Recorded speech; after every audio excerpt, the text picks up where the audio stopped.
Bop, bop, bop, bop, beep. I wonder if it's about time my luggage had a bath. Maybe. I mean, does the luggage take bath? I would think it would have float. After all, it's sentient wood. Hey everybody! Welcome back to Discworld 2. We're waiting on Seldom. He'll be here a little bit late, but he'll be here. At some point. Enjoying the C64 emotes bump up box that I made?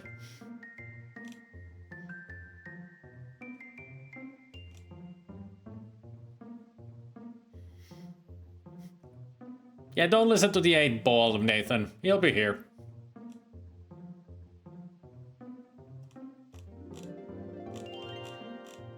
And also, then again, you didn't see a gobbo. Goblet's not here yet. Yeah, sentient pearwood. Yep. That doesn't work. There he is. Just as we mentioned him, there he is. He appears.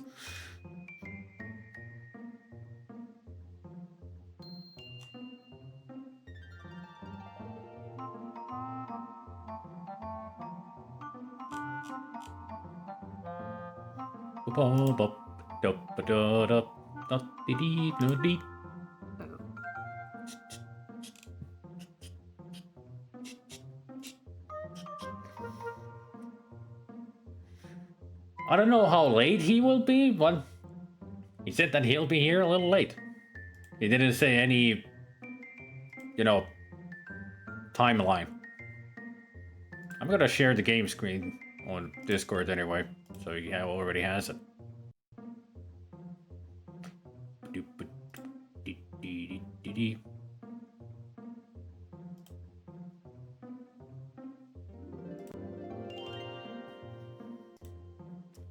Where were we?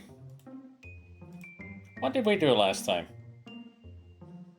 Oh yeah, we finished the clicky and Death got pummeled by... what was it?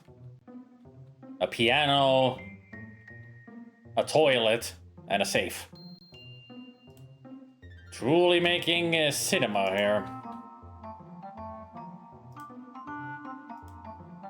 Let's see what the Dibbler's got to say. Haven't you found a stunt double yet? Well, it isn't easy, you know. Come on, all we need is a skeleton that don't mind being blown up. Can't be all that hard. Stunt double. That's what we needed. Gabriel's got a better memory than I do.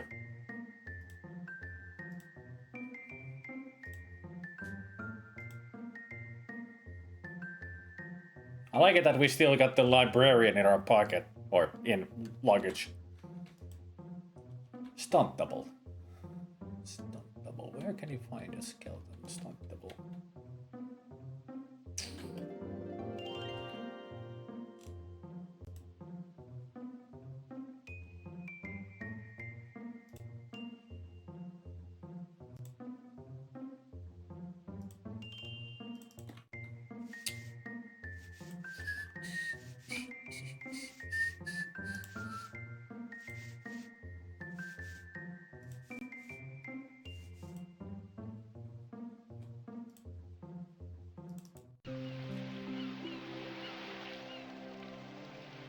Let's think. The pyramids have the mummy. But I don't think that would work as a stunt double. I can't talk to him, and I'm not picking him up. So you better think of something else, I guess. Yep. Gotta go find myself another skeleton.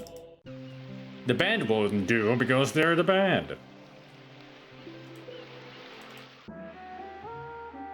This skeleton wouldn't do because he ain't got no legs. I better just let it be. Yeah.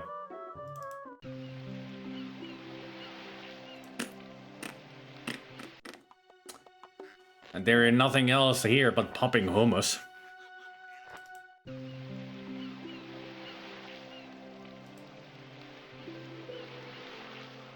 I really need to remember to take the popping hummus as a sound effect. Popping hummus!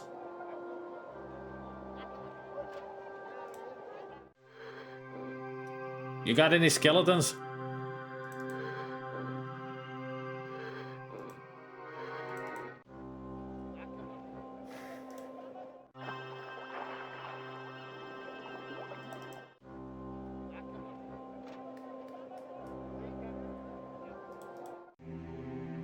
I don't think the mortuary has any skeletons. Oh wait, there is a skeleton that we know. And now, I believe our resident Banshee, who has finally found a voice, Ooh. wishes to witness for us. Brother Banshee? Yeah.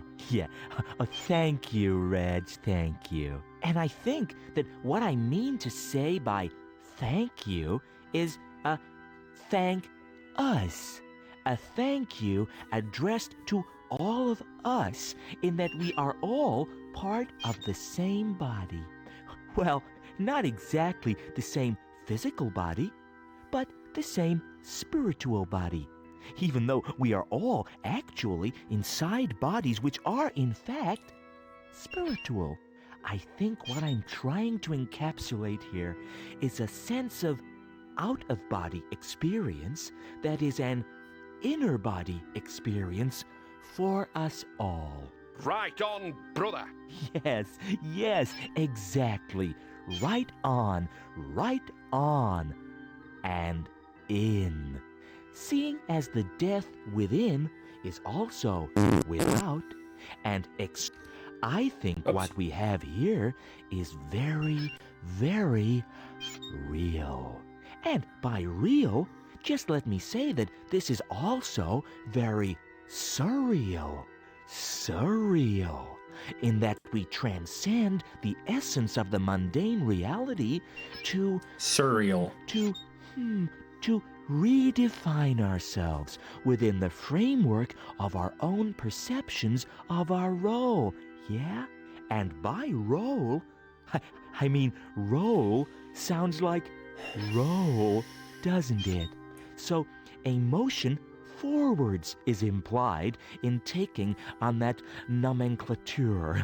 So, forward motion is an inherent part of us, and as it is of us, it's also not of us, but around us, and through us, and had I finished? Possibly. Anywhere well said, Brother Banshee.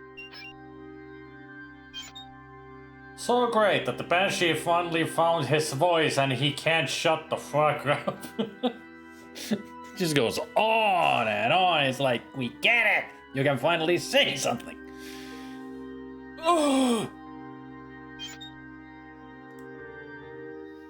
That's Red Shoe. You should know him from the books if you've read them. I mean, I'm sure you've read them.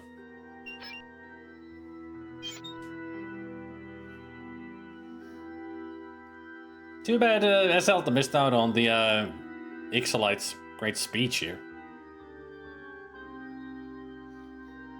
Actually, she's popping rumors. I should load the game and I want Zelda to hear that finally Ixolite has a voice. Just to see what he thinks of this long drawn out speech that we need to listen to a second time now. Damn it. I may have made a mistake. Now we need to hear it again. Oh, my bad.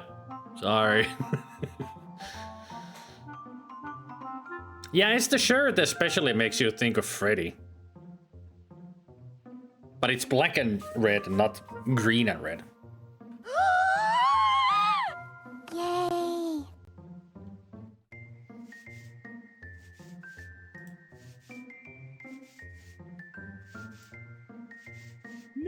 Yay!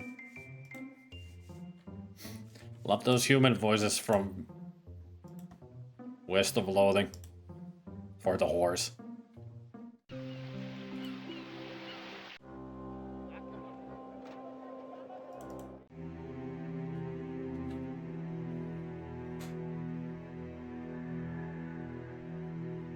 I added tons of Harvester images to 7TV today because I was watching a review of Harvester and I was like, lots of facial expressions there, so why not make emotes? And Spriter's resource has a lot of those, so.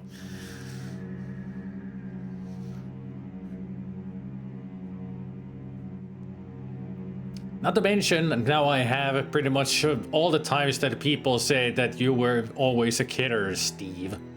And now it's a sound command if you try kidder.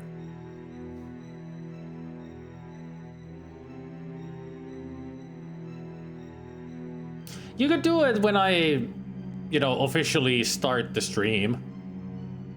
Like when the pre-stream image goes away and I go into the game, then you could do it. Let's agree to everybody.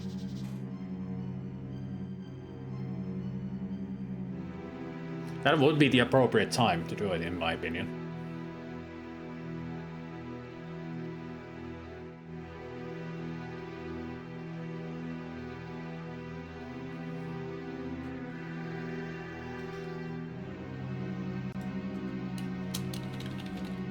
Well, you always were a kidder, Steve.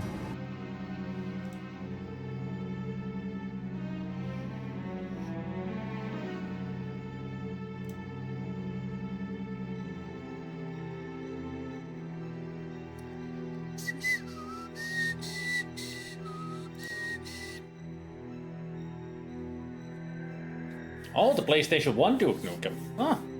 Interesting.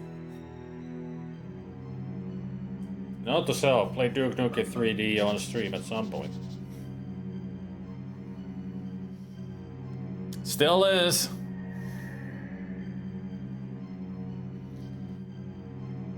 Harvester was nothing but a parody project to show how, like, it was in the news with Mortal Kombat and Night Trap, how voyeurism would make you a sick person or ultra-violence will make you a killer.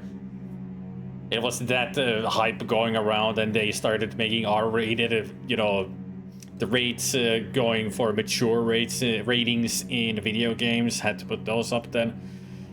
But the problem with Harvester was that it came 2 years after when all of this was happening, so at that point we were all already desensitized to voyeurism and gore in video games.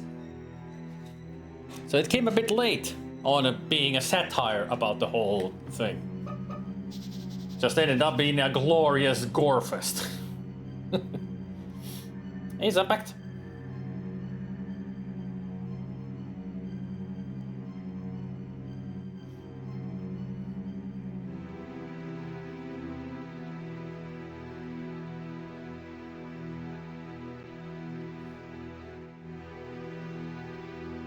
Three games in one.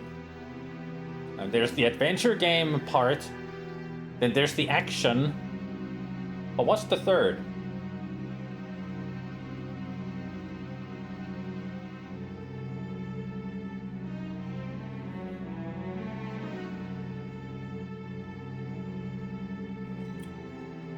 Well, FMV is not a game. That's just what it is. It's FMV. It's got full motion video with real actors.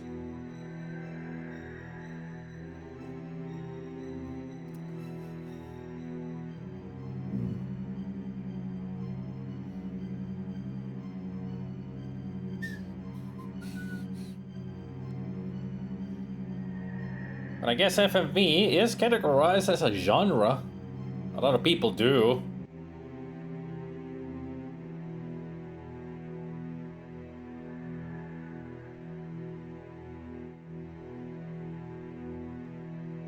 I mean, when you think about it, Laserdisc games, with the laser gun games, those are FMV shooters. So, Harvester is FMV, adventure, and action. Yeah. So it is 3 games in one.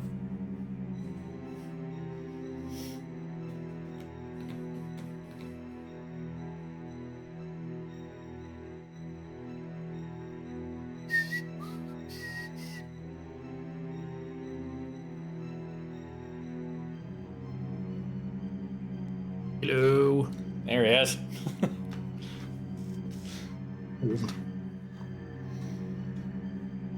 I was wondering when you would appear in the chat there. I saw you appear in Discord. I was like, when is he going to enter? There he is. Yep. Later today, we'll find out how Zelda got here, but first...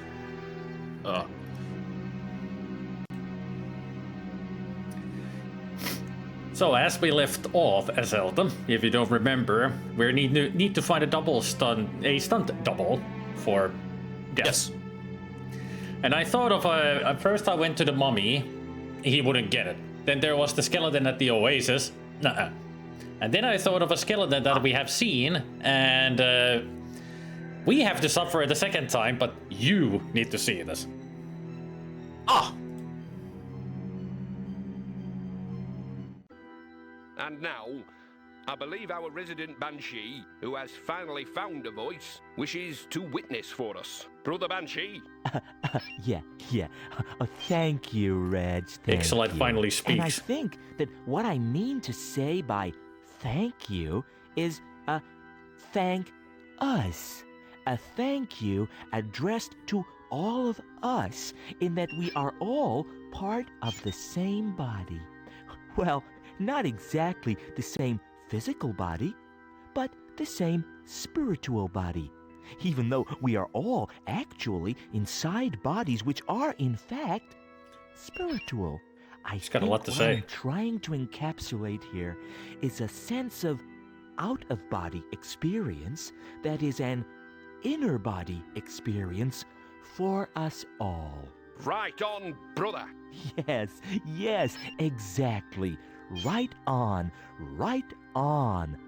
and in.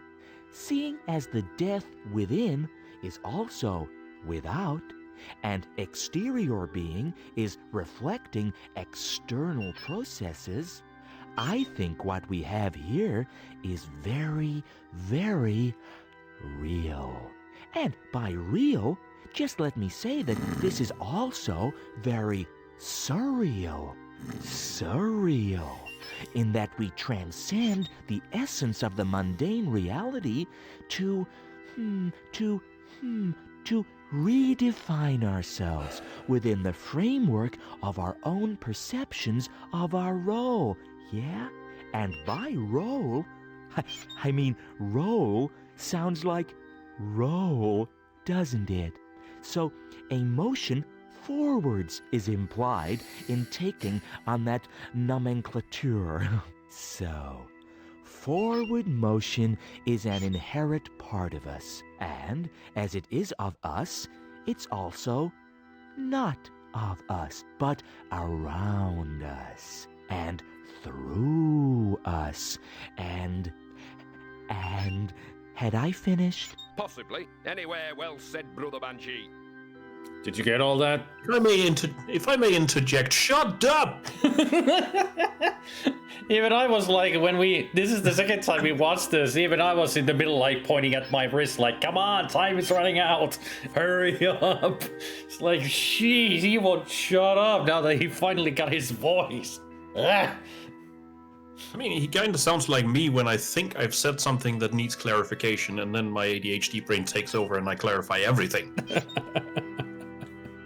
By which I mean to say, no, shut up. Can we actually now talk to him? Excuse me. Shh. Nope. Still can't talk to him, even though he had a lot to say. He doesn't like our voice. There we go. There's our skeleton stunt double. I was just wondering whether a career in the clickies might be just exactly what you're looking for.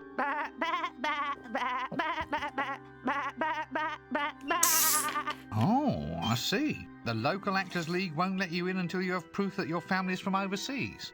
Bloody cheek of some people. I'll tell you what. I'll have a look around and see what I can find to help prove your case for sheep in the arts. I'll get some evidence that proves that your ancestors came from distant climes. How the heck am I going to prove that? Excuse me, I think it's probably time for me to take my medicine. He sounds like you when you're trying to be philosophical, but it turns out to be a serious case of brain drain.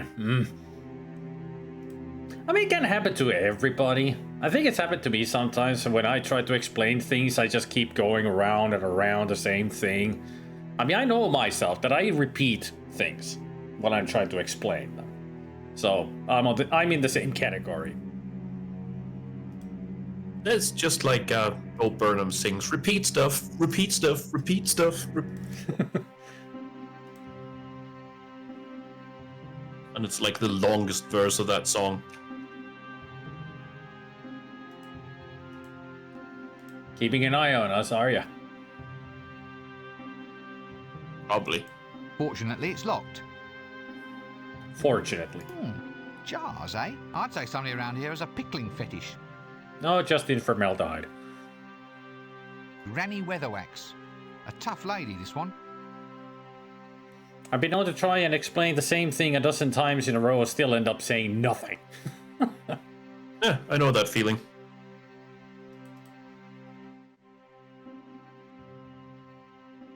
Knowing all about elves as you do, you wouldn't happen to know what the elf queen's pet is, by any chance? Oh, it'll be a unicorn.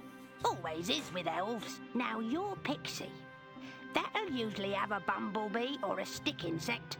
Maybe a frog. But for your bona fide elven queen, the unicorn is de rigueur. So, what can you tell me about unicorns? Know much about them? Oh, yes. They tend to follow me around, you know. They do? Can't think why. Anyway, the thing I to know why. remember about unicorns is the horn. That's its stock in trade, you see. Get the horn right and all the rest will follow. I guess we got the horn right. Just putting a horn there. In the book, it's explained, or in the books, rather, it's explained that Granny Weatherwax is the only one of the witches to exhibit all three natural archetypes of the witch in one. She's naturally, because of her age, the old one, the crone. Mm-hmm. But because she never took a man in any way, she's also a maiden. And because of her love for Lancra and how she views everyone and everything in that kingdom, she's kind of a mother to the place as well. Which is why she's so fucking damn powerful. Alright. Yeah. Makes sense. And also a rubber bumble.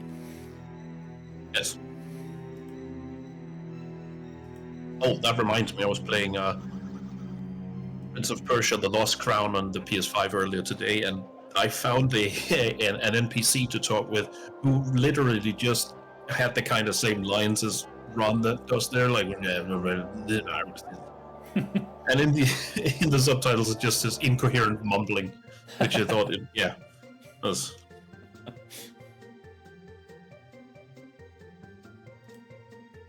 It happens when I'm trying to think of what I mean to at the same time as I'm saying it while pretending I already have it figured it all out. It's hard to think and to talk at the same time, isn't it?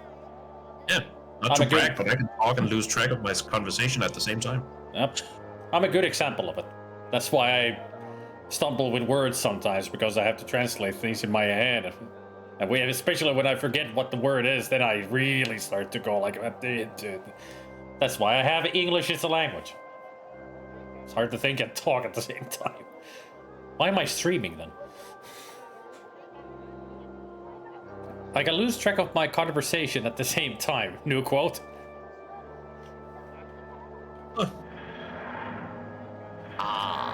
The Shades. I know it well. An area where curiosity not only kills the cat, but also weighs it down with bricks and tosses it into the river. There we go. That's why you stumble. Yeah, I am a butt talking out of my butt. All right, while you're typing, I'll be right back. All right.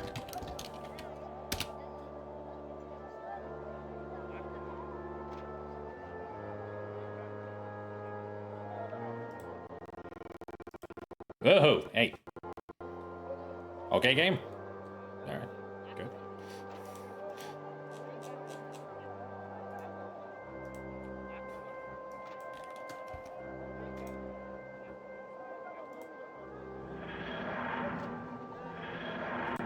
And there goes the TARDIS again.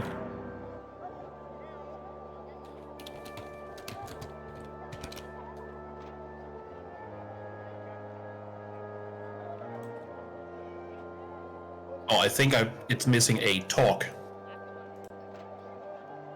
I can talk and lose track of my conversation at the same time. I'll fix it. If I could click on the right thing. No. There we go.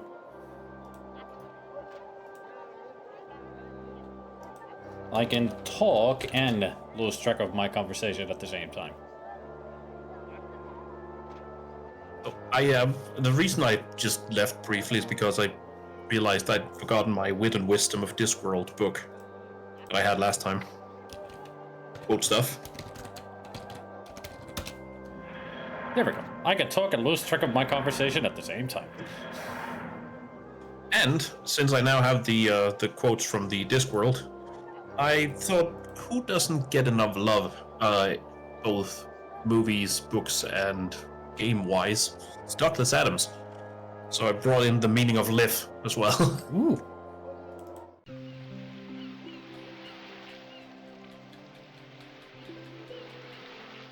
Oh, wait. I know where we can get ourselves a stunt double. Duh. Why did I think of it right away?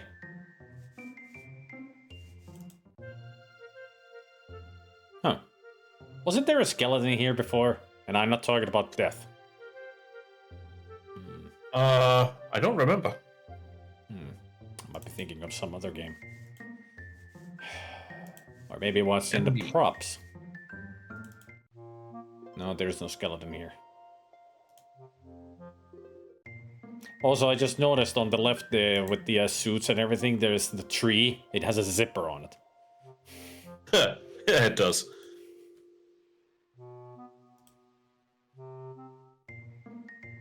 I found a, in Wit and Wisdom of Discworld, I found a menu for something called Curry Gardens. It has curry with vegetable, 8p. Curry with meat, 10p. Curry with named meat, 15p. Huh? It just means it's beef or something, the other one being nondescript. Right, right. Being, meat. Hey, Swede. Dip me a duck in hot fudge and sprinkle it slightly with roasted hazelnuts before you toss it into a wormhole to the universe of gastronomic delights. It's a spicy stream with a salad.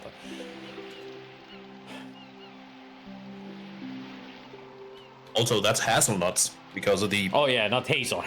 Yeah, hazelnuts. Hassle.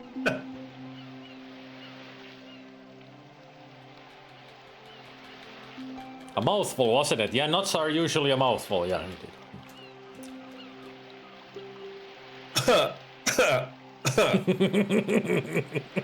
Take it as you will. Where can we find ourselves a skeleton? A stunt double. So since we've left Ankh-Morpork, do you want a quote about the city and why you shouldn't go back there? Do tell. People came to Ankh-Morpork to seek their fortune. Unfortunately, other people sought it too. Ah. Yeah. As simple as that.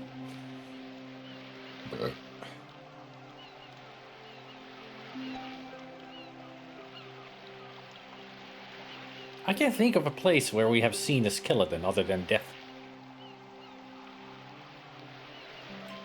No. Not really. Maybe there's an unseen university?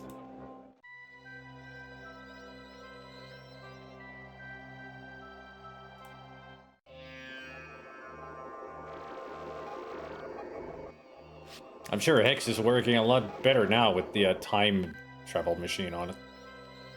The pyramid.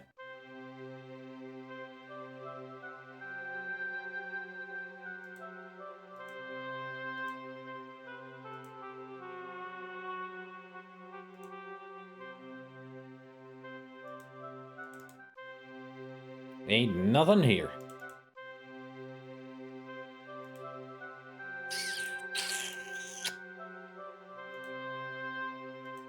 I hope we don't need to build ourselves a skeleton.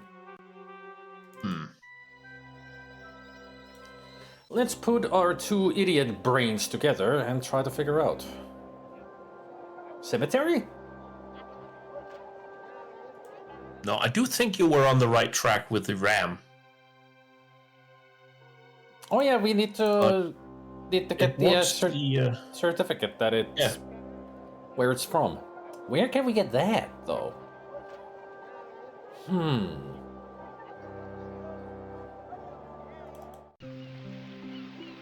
Could it be from a Forex? I mean, it could. No, not with the point beyond bone deep shot. There isn't anything else around here except the hill that we gotta go up to where we got the ant hill.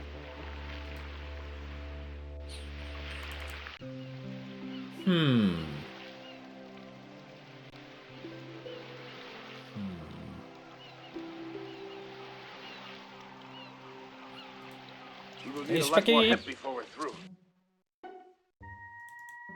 Excuse me, Mr. Ungulant. Angus! Angus! It's happening again! How many times have I told you not to play that sinful music to all those clams? They say it comes from chewing on too many lead toys when you're a child. that reminds me, I was watching an American comedian, can't remember his name, talk about the fact that he's autistic, and people usually tell him, "You don't look autistic," and I just go, "No, I'm not chewing Legos, man." It's just that mental image.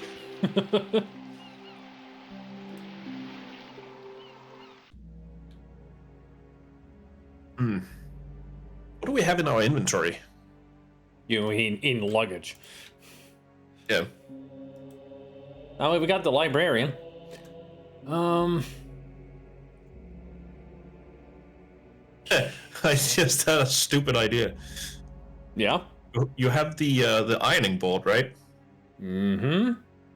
Can we go to Forex and surf? Just because I think that actually happens in one of the books. I don't know if we can interact with the water, but let's see if we can look at the ocean. Surf. Ah, the sea is restless. I'm like that myself when I've got sand in my bed. Makes sense. Not a bad idea, but the legs seem to get in the way. Ah, we gotta get rid of the legs. Oh. Why do I suddenly feel like I'm in a sports sim? We got a surfboard. Oh no. Surf's up, dude.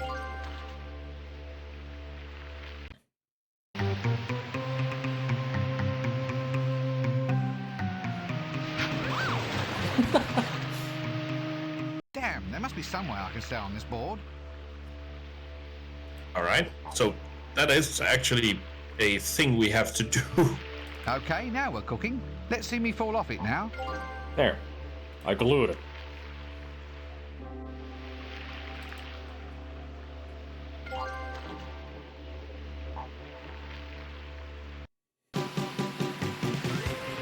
Yeah!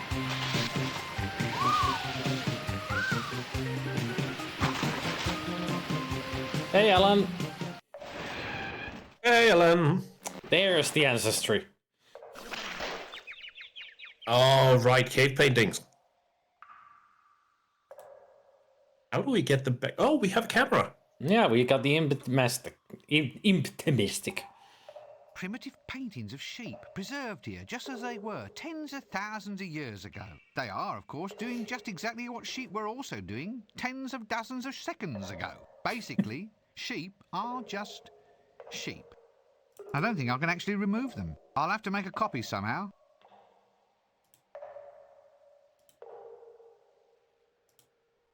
I found a good quote about dwarves. Dwarves respected learning, provided they didn't have to experience it.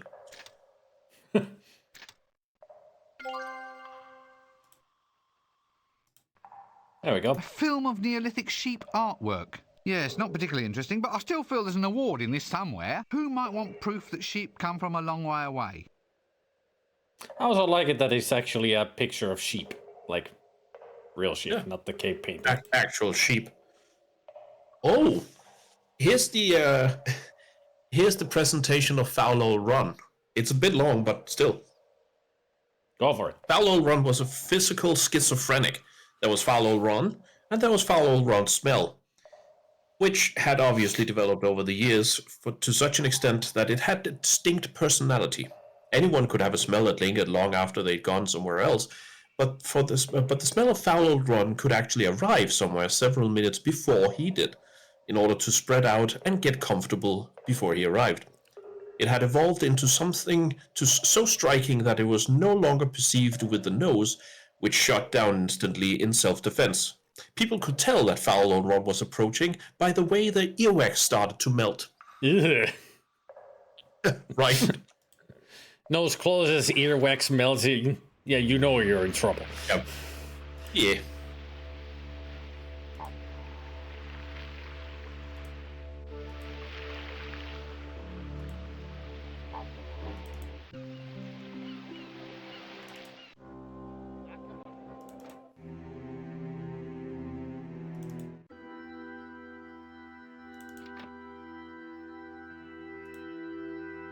I heard a long-form joke about sheep once, can't remember all of it. But it said that sheep are probably astonished every time the sun comes up and goes down each day. Speaking of sheep... Here you are. Some evidence that your ancestors came from the land of Forex. Now you can be a stunt sheep. Bah, bah, bah, bah. It could be a stunt No, sheep. don't thank me. There we go. Stunt double time. Cue death! Now is the winter of our discontent, made all the more drizzly by the lack of death. Ooh, to be or not to be? That is the question. Whether to be extremely cool, reach the heights of fashion, and snuff it, or to keep drawing breath and lose all fashion sense forevermore.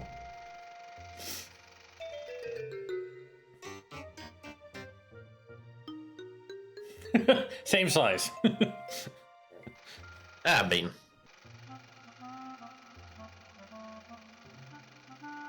Fine, everyone! Cut and paint! Ah, this is more of a lark. Watching someone else work for a change. That was beautiful, baby.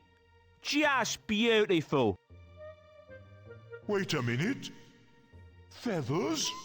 It was just feathers? What? Didn't you read the script? It's Julian's special scene. Ah, showbiz. Fame and fortune. I hear you calling. I thought there was supposed to be a big explosion.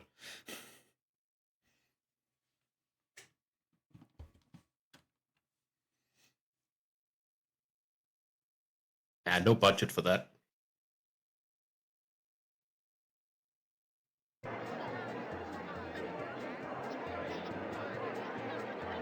Time for the big screening.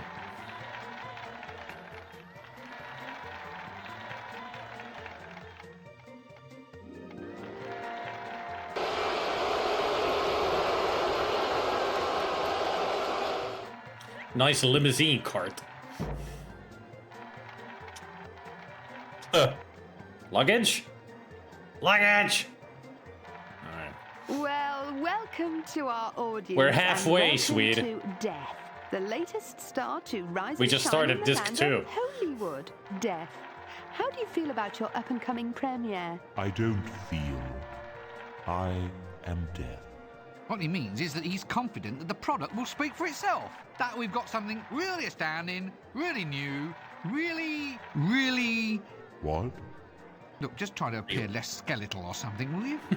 Yes, well, perhaps you might explain to us just why you feel death is the sex symbol for today's world. Well, Trish, we've always known that the height of style is pure, elegant restraint. And of course, when it comes to wearing black, he's always been the trendsetter. Fabulous, fantastic. Well, that's it from outside the Odeon here tonight. This is Trish Looks Good inviting one Trish and all Looks Good. to join me here tonight and get reaped. Also, nice that the audience is nothing but the ladies from Jelly Baby. Excuse me, do they have those chocolate-coated ice creams here? The one with the little bits of nuts on them? They only had insect larva flavor. Insect larva? Some new invention imported from 4X, apparently.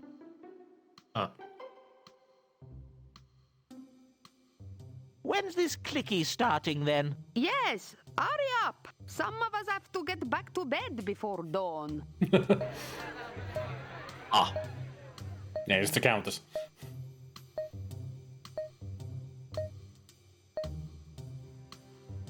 That's death. Say farewell to all your bills. Rip up all your wills. Hey, what's with the tomatoes? It has only just begun. Oh. Rubbish! I say, this is appalling. Ugh. I haven't seen anything this awful since I saw the Dean in the showers.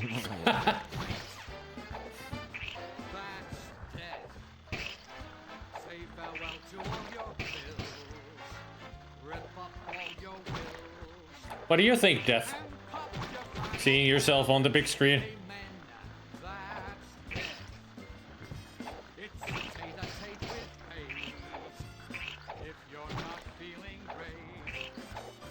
Uh-oh. And that was it. That was the movie. Well, that didn't cut the mustard. No, I thought it was awful. Well, in its awfulness, it had a certain Oh beauty. no. Ixolite. Just Yeah. as in beauty, we sometimes see awfulness pressing through from underneath. I mean, sure.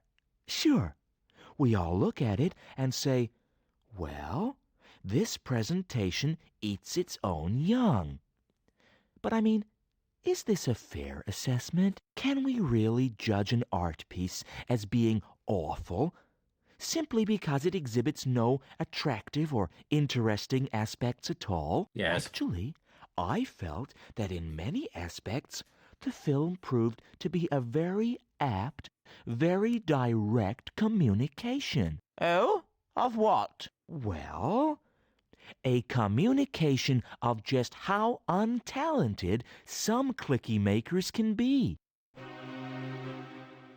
I think he's. True. I think Ixolite already is a reviewer. Sounds like it. A calendar? I'd take a closer look, but since it's one of Dibbler's, I don't think I want to see who this month's model is likely to be. Forest Thump, the tender story of a troll brought up by a family of dwarfs. Forest Thump. Yet another poster. Who keeps putting these things up everywhere anyway? Anyway, who is Debbie? And what exactly did she do on the Discworld? Oh, Debbie does Discworld. Yeah. Well, obviously it's a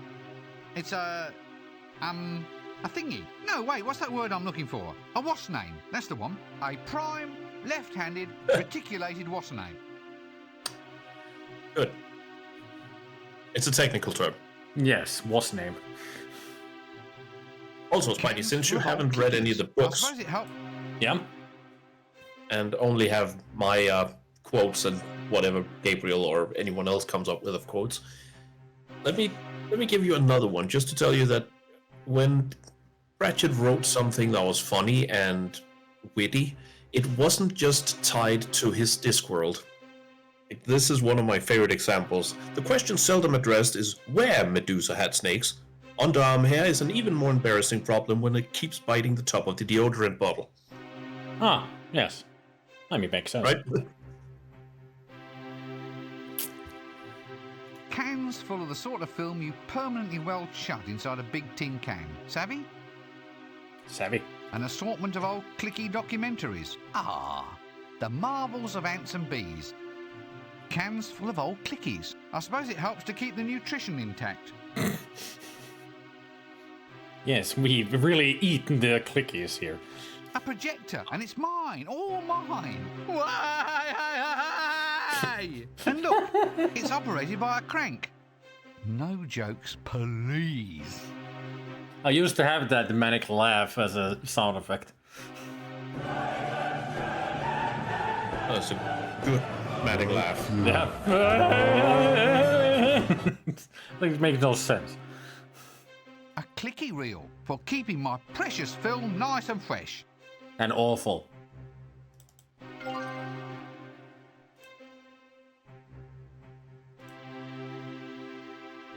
I should. I could do it during the soy munch. This reel contains my very own clicky. Now, how could we improve this clicky? What do you think?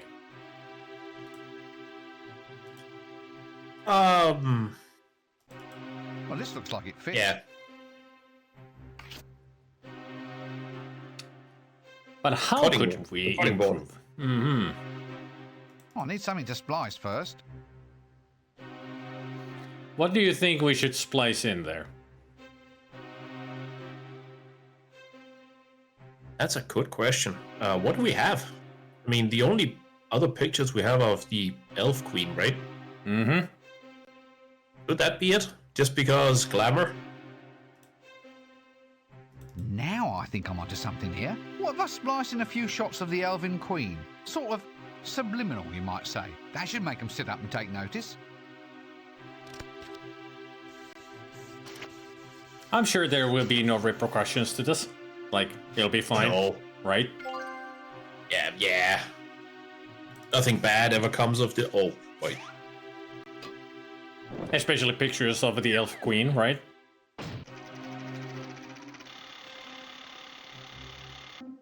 And yet again, not using magic, but a kick. And made it work. Answer really fix. That's death. Say farewell to all your bills. Rip up all your wills. And pop your final pills. Amen. That's death. It's a tete-a-tete with fate. Yeah, I'm my, I do say how marvellous. See, it's working. Beautiful, simply beautiful. I wish my smell could have seen that. They have follow run in here. Probably. I mean, that was him talking. He's on the left. That was better than Behind being Reg. alive ever was. Now, that's what I call real charisma. He'll go far, he will, a real star. We have just made Death a star. Oh. Hey, Death of Rats. Squeak to you too. Shut up. It seemed like a good idea at the time. How was I to know the spectre of death was going to become a pop icon? Now he says he doesn't want his old day job back. Uh-oh. Now he's a style setter. Now millions of girls are cramming themselves into undersized, tight, black lace costumes with lots of black lace, all dyeing their hair black, wearing black lace and black nail polish and deep plum lipstick and black lace and being pale and very, very interesting. God, I hate wearing this dress. And black lace. And black lace. What do you mean it's all my fault? Well, of course I saw the game's opening credits. I was there. Well, no, I don't think that's a good idea at all. No, it's just not my cup of tea.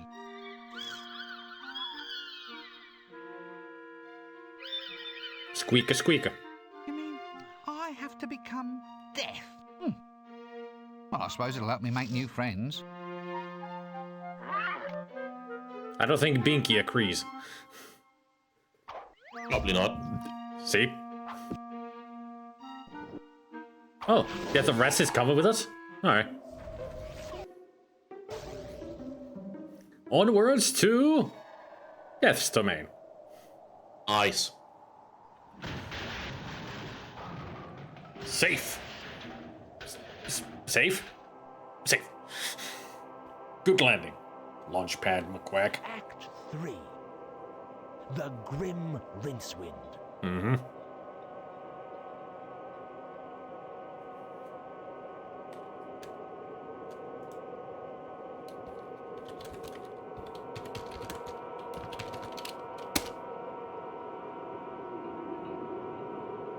I actually named the stream title and has Discworld 2 number 3, and the subtitle is Death Becomes Nuisance. Ah. I mean, he is a nuisance now. He wants to be a clicky star, not death anymore. A stable. Well, I hope it's stable, otherwise the horses will all fall down. Ha! Ha ha! Funny. Well done.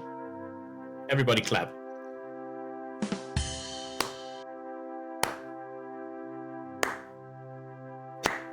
Wow. Oh, right. I forgot about that. You want to know the Pratchian version of the Necronomicon? Okay. It's the Necrotelecomnicon. It's written by the Clatchian necromancer known to the world as Ahmed the Mad, which is, of course, a reference to Lovecraft's alter ego, but that's another story. Although he preferred to be called Ahmed, I just get these headaches. I had forgotten about that. Good but name. yeah, that is true. Hey, King Kong. Hey, King Kong. Lope. Breakfast of Champions. Huh? Breakfast. Of champions.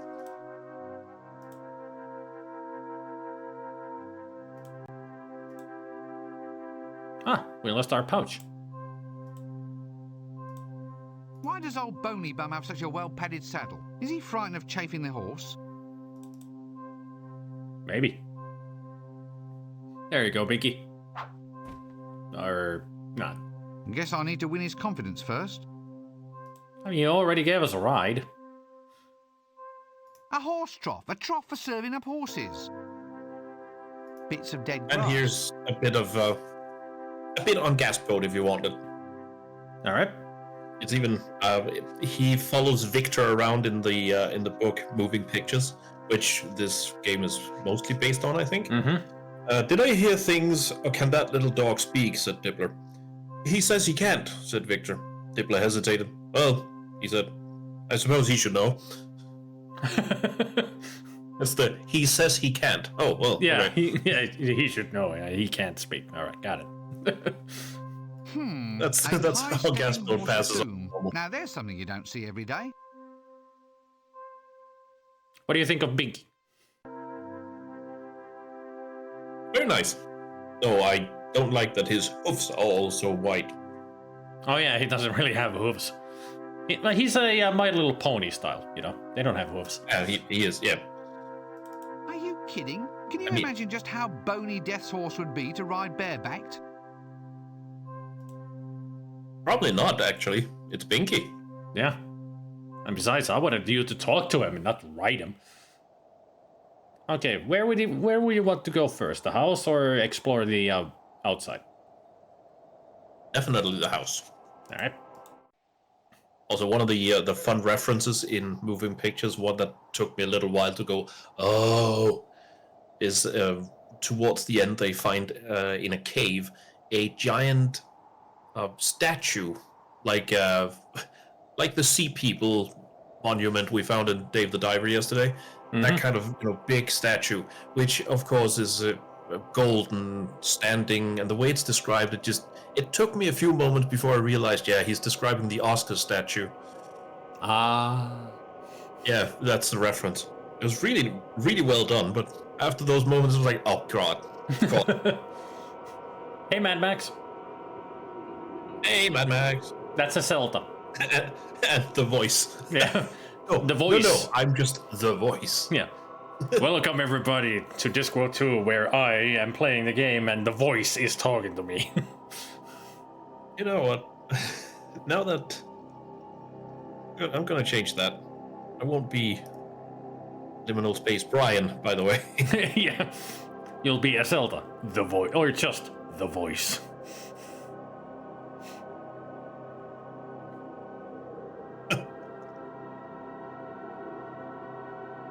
I can't spell. There we go. Now I'm just the voice. Since this whole realm is actually an allegory of the collective imagination, I wonder why death needs such a sturdy roof. Then again, maybe it's best just to never know.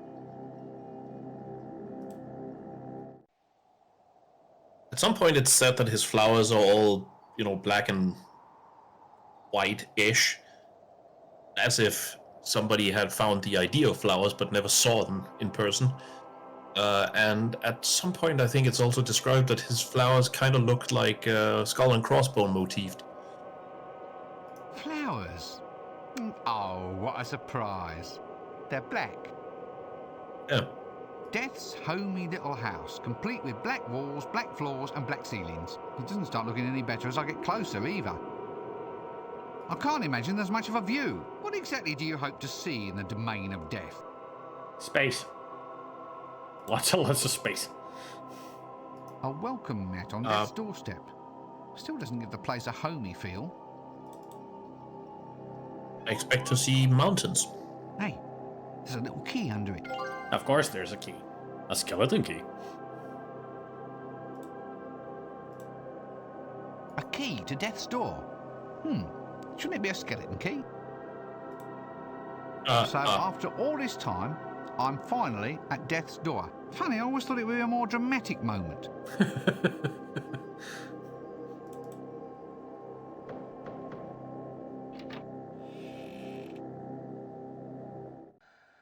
I didn't even need the key. It rains here. Actually, there's no umbrella, just an old scythe. Nice black material. No, that leads to the library. That leads to the kitchen. What a lovely brutal swooshing sound this clock makes. Swooshing. Death's golf bag?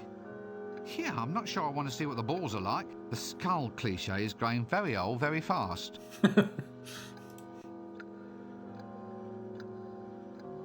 That leads to the kitchen. So which place? Library or kitchen?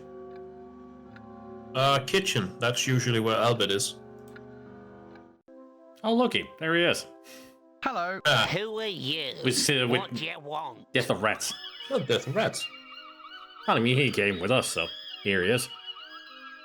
Yeah, that's right. Look, I'm here to become Death. You what? You know, Death. The Pale Horseman.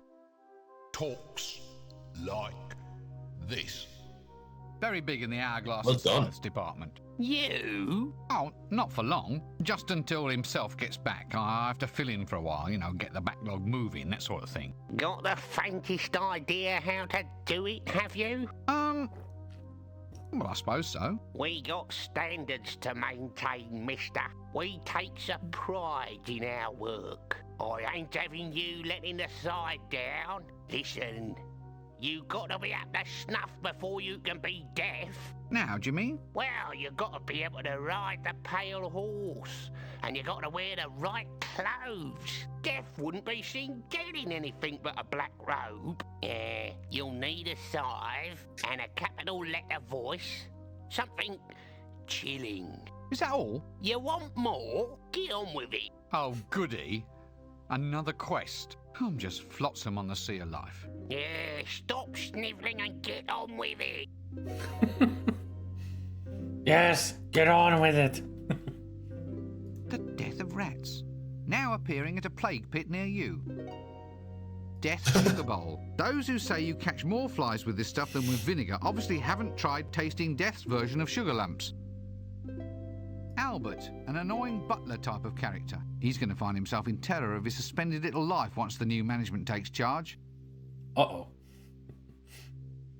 Like everything else around here, these aren't even real. They're just props. Black candles.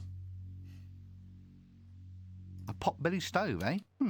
About time this one went on a diet.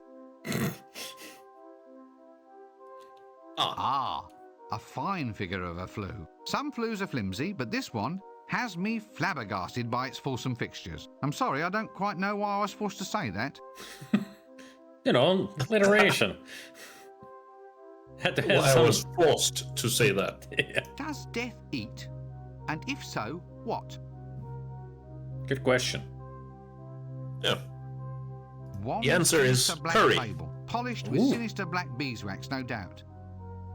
Excuse me? One sinister black table, polished with sinister black beeswax, no doubt. Huh. I mean, Death literally says so in one of the books. I think it's Maud, where Maud asks something and Death just says, I could murder a curry. The bells, bells, they never stop ringing. Sorry, I got carried away for a moment. Ah, a lovely view of... On second thought, why not just look at a blank piece of wall? It's sure to be much more scenic. Ah. Having fun, are we? Look, what was it I was after again? Oh, I can't imagine, mister.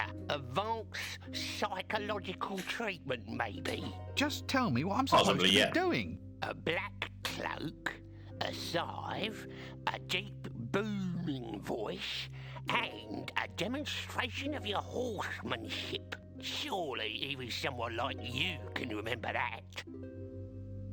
Barely. I better just let it be. Oh, but I wanted to talk to Death of Rats, even though he says nothing but squeak. An oily rag. This should be useful for polishing glasses to a dirty smear.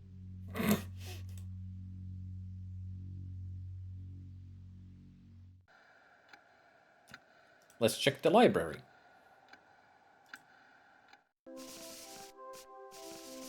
A biography of somebody's life, still being written. Let's see what's happening now.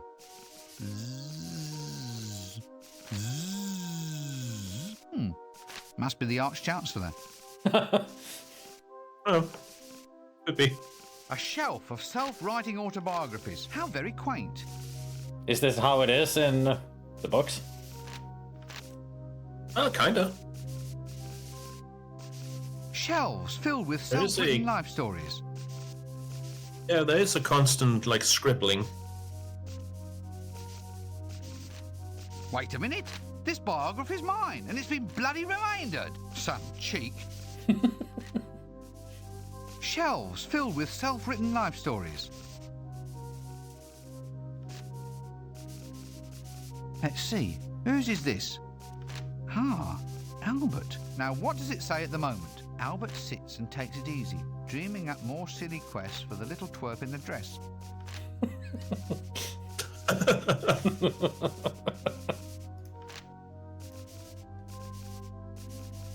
Locked. Now that strikes me as being suspiciously unfriendly. Oh, the good thing we got the skeleton key. Haha! That leads to the alcove.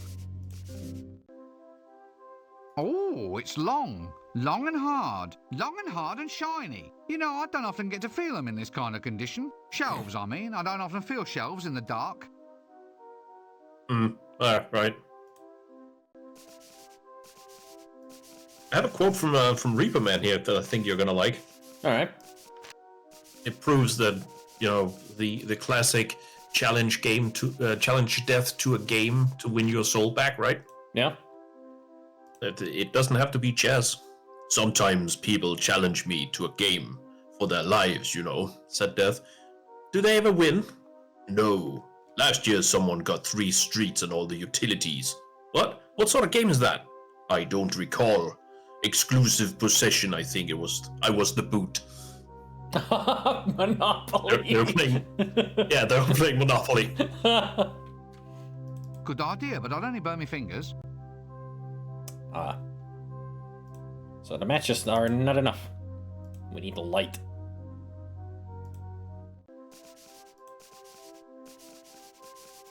Let's go outside. There's a certain person you need to meet. Ooh.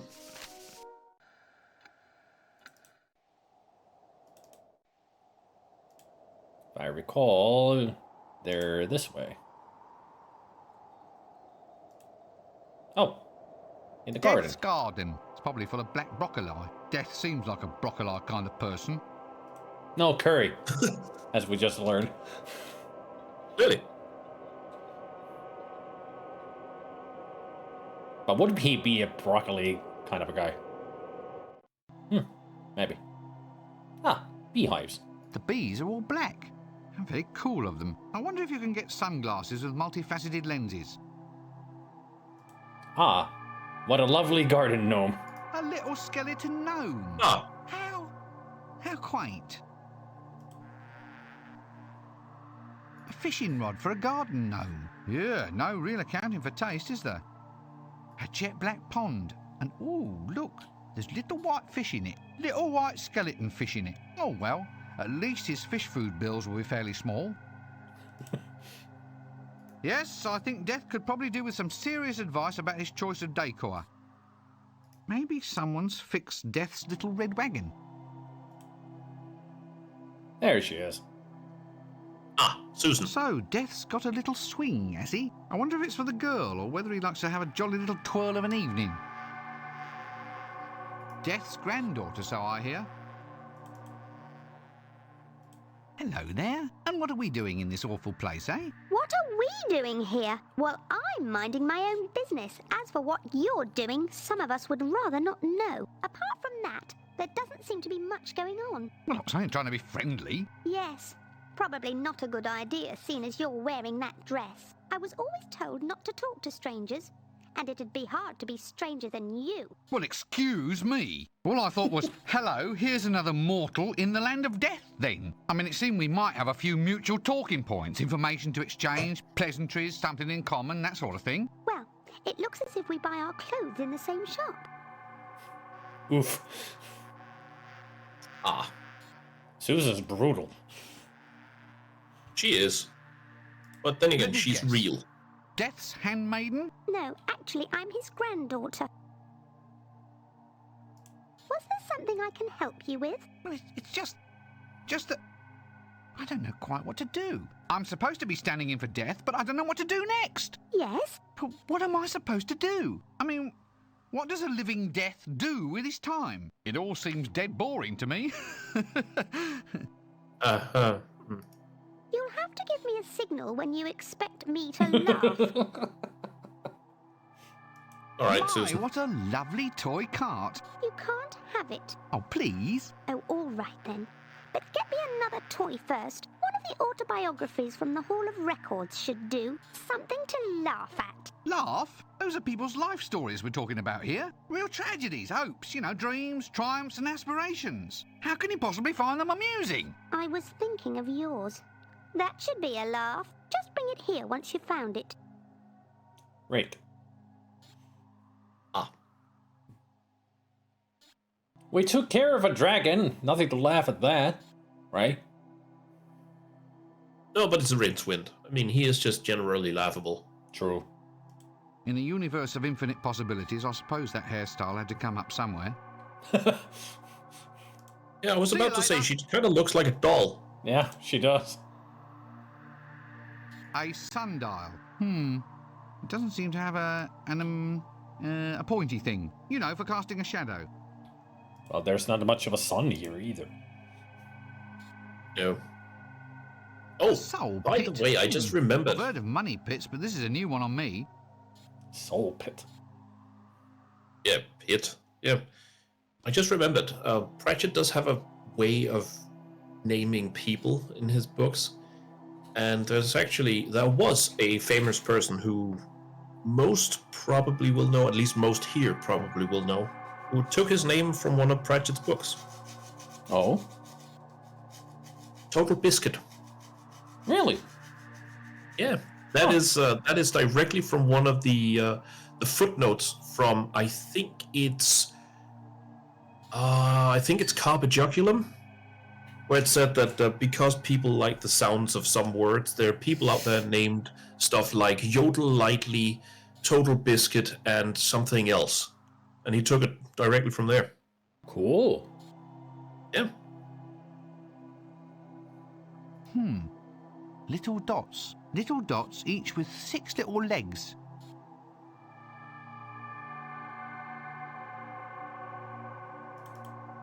Come on, they're almost in the next world. I'd need something better than my hands to entice them back. Can we get the fishing rod? Hey. Well, at least that's that. Can we use the fishing rod on the dots? Don't you know anything about fishing? Even I know that a little bait helps. Can we use the mouse as bait?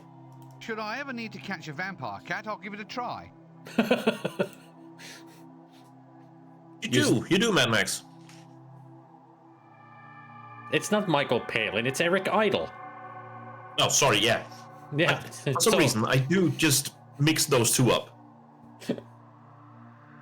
Damn. I mean, if they didn't have their own significant accents, they do kind of sound the same. Yeah, they have the same kind of timbre to the voice. Yeah. Nope. Guess they aren't attractive. Maybe he meant me.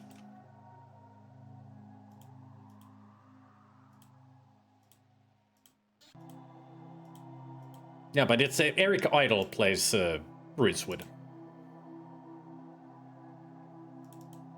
You have to be kidding.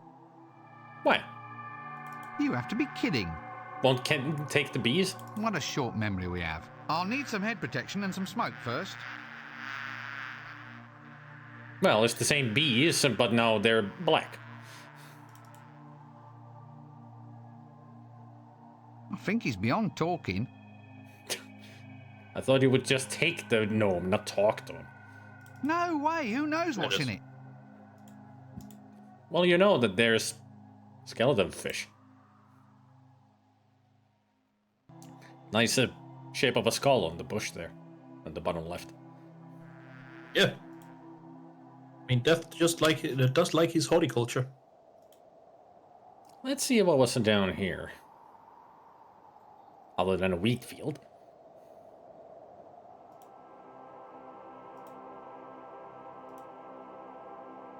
Funny, I've never really thought of Death as a home baking kind of guy.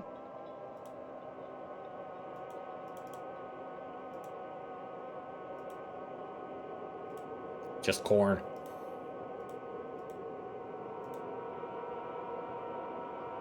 So, let's start to become Death, shall we? Yes. Although first I want to go to that alcove, and I think I need the candles, maybe. No point, really. They wouldn't work. Darn. I'll take the oil rag.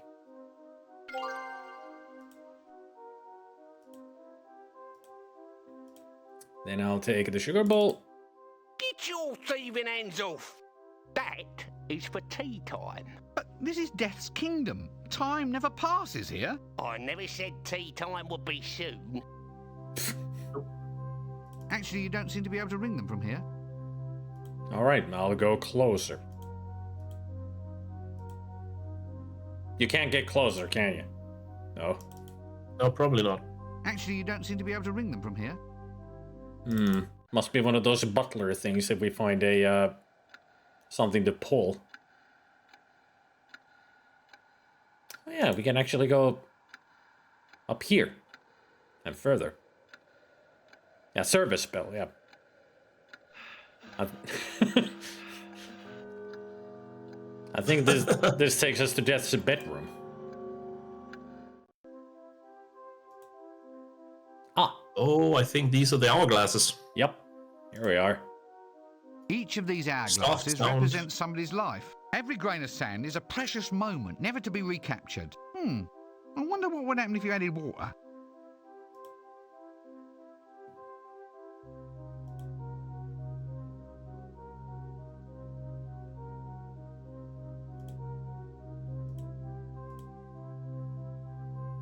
Wow, an executive toy. I wonder what it does. It's got only one ball in it, so don't think it does Someone much. must have got a game to play. Yeah, it's me, and I'm playing it. Let me play with the toy. An inkwell, and it's full of ink. The blackest ink I've ever seen. Never know when you might need some good ink.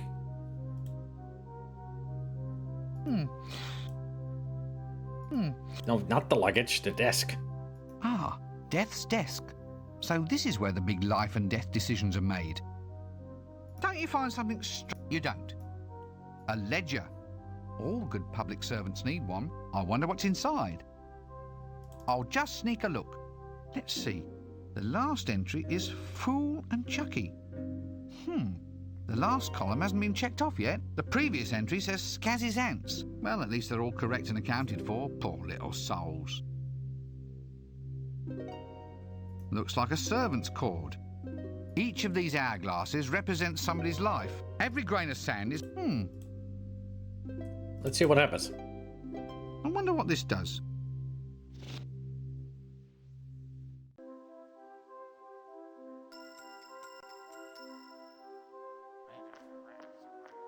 Very much.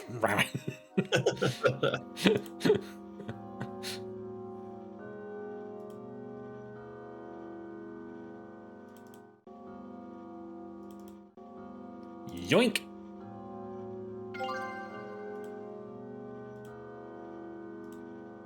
Hey, can you take care of this? He's already dead. Yeah, but he could... I mean... Never mind.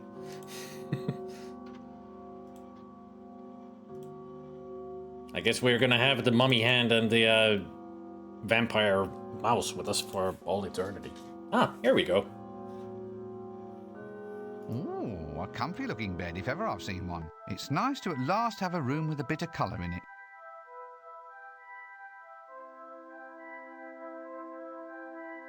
Girly stuff, nothing of real interest to a tough macho wizard like myself.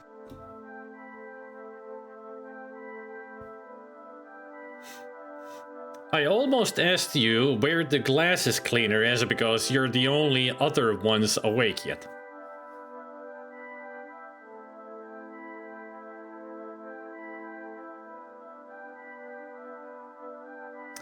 Oh. They're to the left. Probably to the left. At least I think that's where you saw them last time. That's usually what I say as well. Left. A bunny? I wonder what it's used for. It's a toy.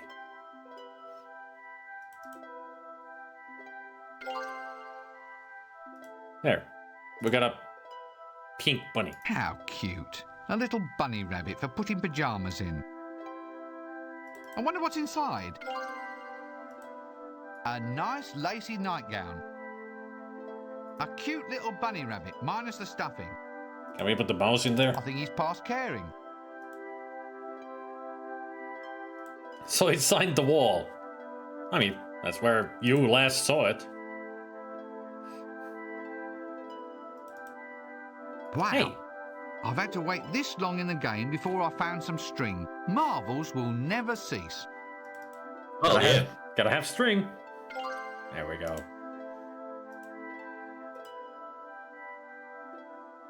No thanks, I'm trying to maintain an image. What image?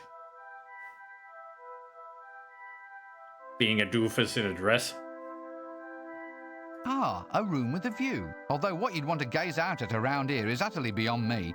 Especially when that window is towards the corridor. So... Like everything else around here, they look artificial. No point really, they're just props put there for background flavour. I hope I don't need a candle, in which case I'd have to figure something else out. We do need a candle. Thank you very much. Oh, I just got up and got the carbojoculum to get the quote about the names.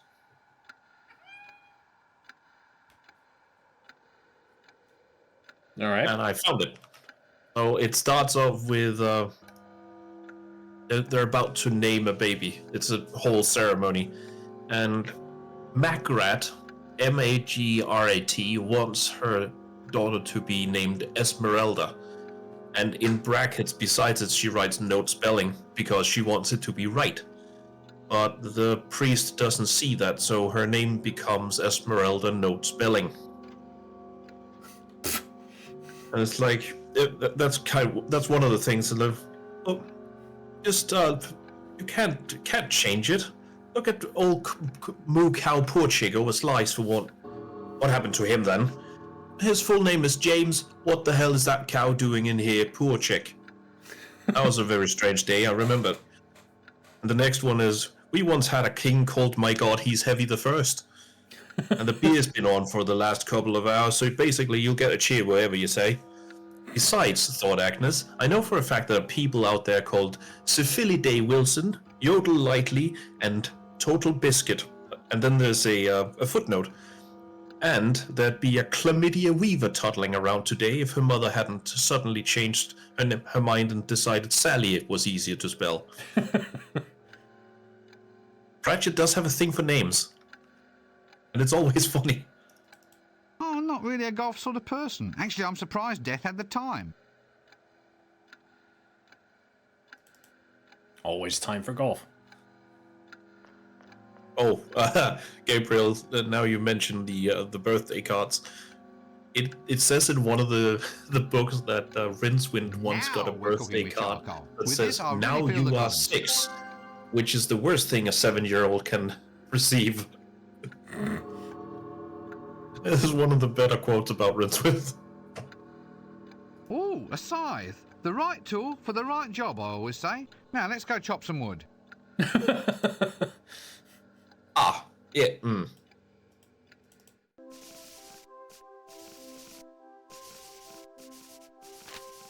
Well, if I can't take it, then who can? My life biography. Big print version, easy to read.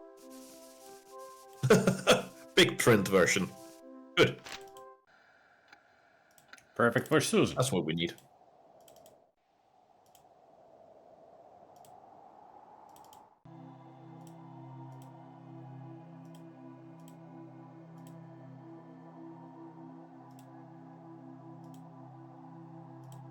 Luggage, stop moving. Oh yeah, I put it on Rincewind, not luggage. Well done on you for remembering. There. My ongoing life story. Are you satisfied? Oh, look.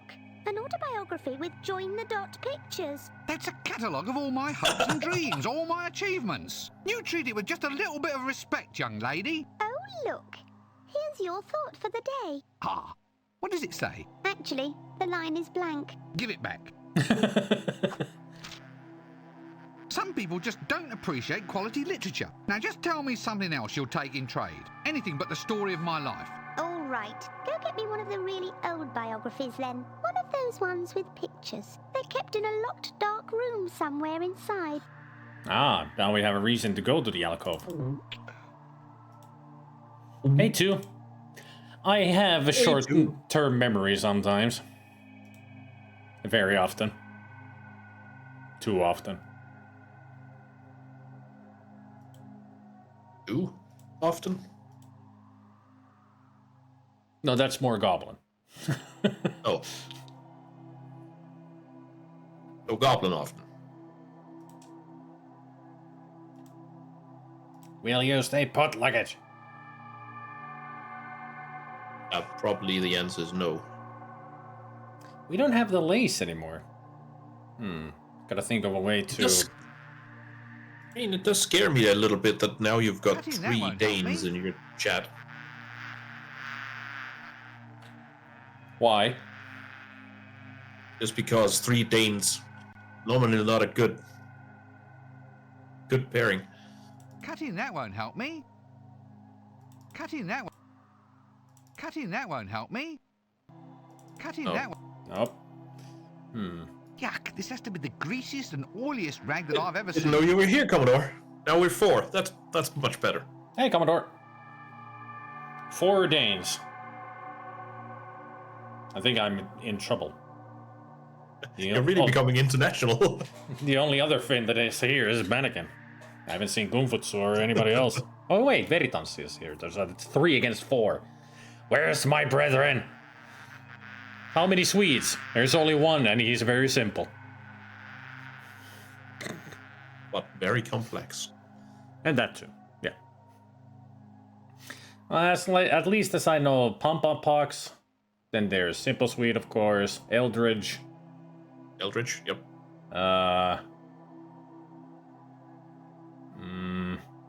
Who else do we have that's Swedish? Yes. I don't really recall anyone else. I can't remember anybody else, yeah. I'm sure there's Grummel, at least... of course, is Norwegian. Sinlau is Norwegian, Grummel is Norwegian, Turrican is Norwegian. Yes. Oh, actually, I thought Sinlau was Swedish. Oh, there we go. No, Sinlau is Norwegian. Then Turrican I hadn't thought of. There you are. I know, Gabriel, that's what I'm thinking in total as well. And of course we have Gabriel, who's adorable.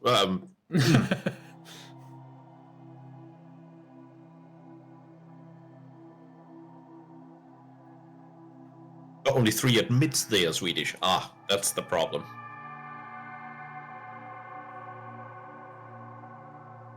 You're welcome. I've got a better idea. I'll go out there and play the game, and you come in here and risk life and limb, okay?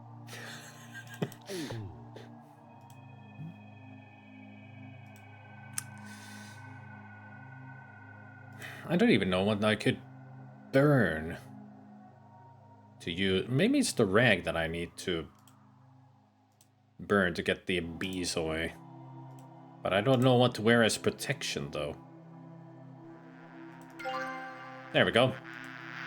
Now we got a burning rag for the smell. Maybe I can just wear the pajamas.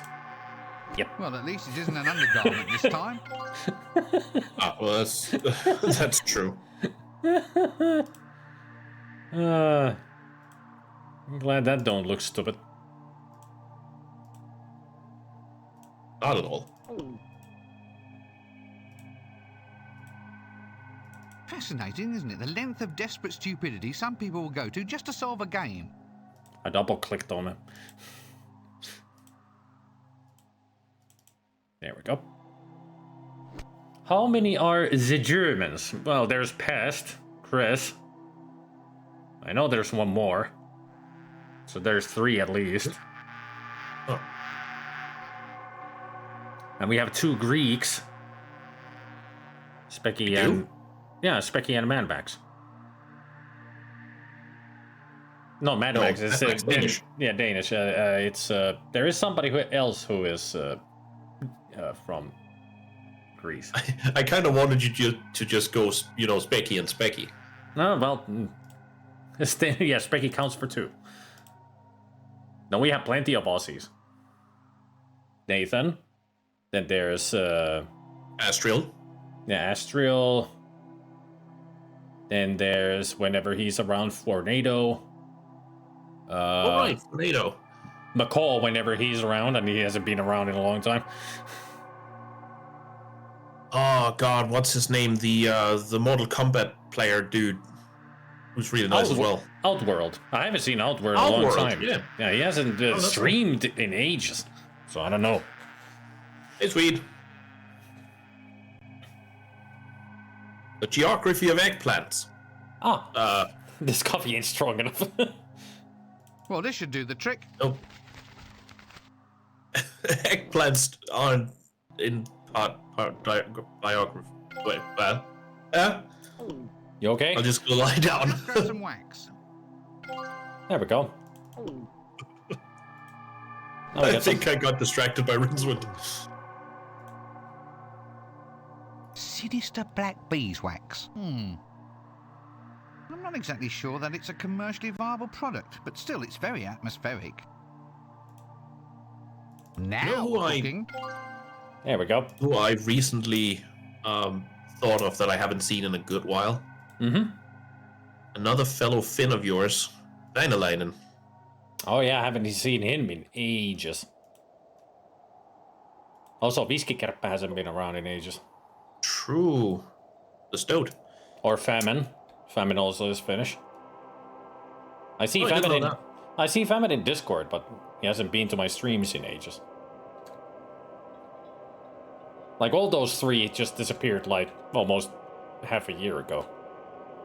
Yeah. I mean, there are many who have not watched my streams in a long time, but I see them around in some other places. Yeah.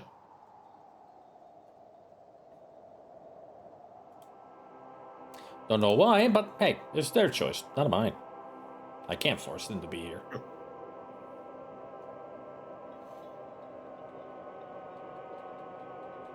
I think last time we saw Viskikerppa was around July, August last year. Yeah, that sounds about right, or at least in the summer. Yeah. It's not the full year, I think. Yeah, I might be wrong. Yeah, Stealthy Golem has been here. He has sometimes even raided us. It's rare.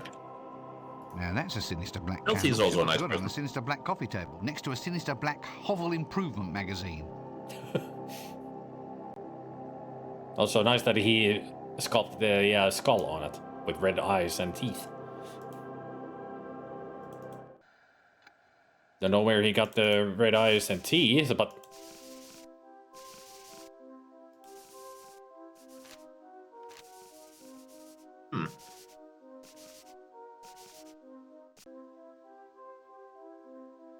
Alright, I should have the items upon my person before I go in there. I'll try something here. Don't know if... I have a feeling it's not spelled right, but it might be. Let's see. Nope.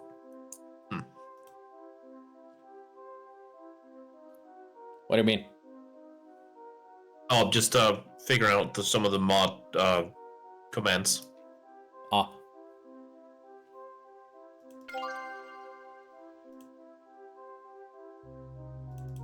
There we go. Old stone tablets. Must be from before paper was invented. This tablet isn't so much written in pictographs as bad stick figure drawings describing pictographs, meaning it's either a caveman's biography or a graphic novel. I suppose either one should do just fine. That's odd. For some reason, Twitch cannot find anyone with the username Whiskeykarpe. I might not be spelling it right.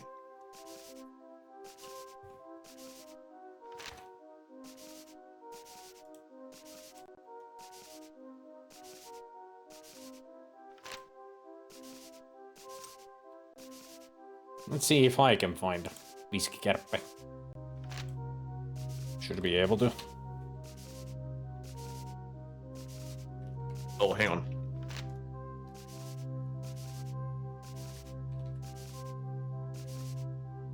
Is that the reason?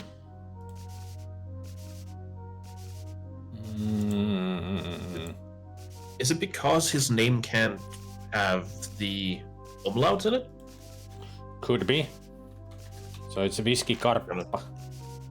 Yeah, I think so. Yeah, I found a Whiskeykarpe. Alright, I just wanted to see a chat log to tell how long ago it was.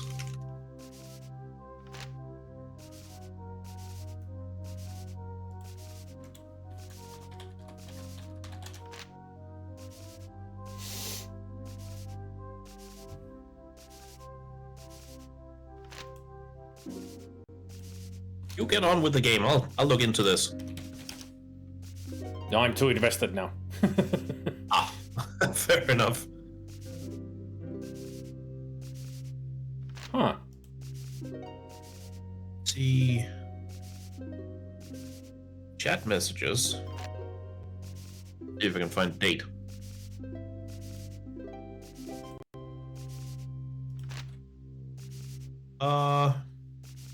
Oh, it's actually more than a year. Really? Yeah, it's 1st of October 2022. Really? That long?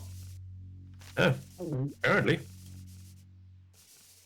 That can't be right. That's what Twitch says. That's the last time Feels Whiskey like was little in the scratchings chat. in the stone. A life tablet. Oh, look, it even has a comic section. That's like ages ago. Yeah, it was. Wow.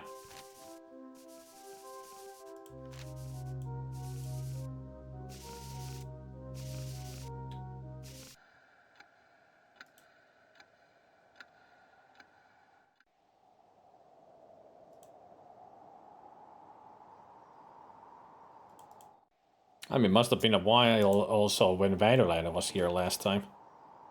Yeah.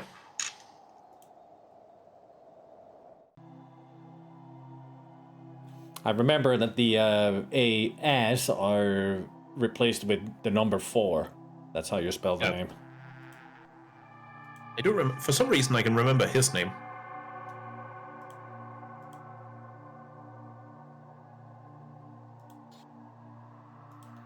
There you go. kind of feeling that the last message I see Vanillane has written is 6 inches, you say?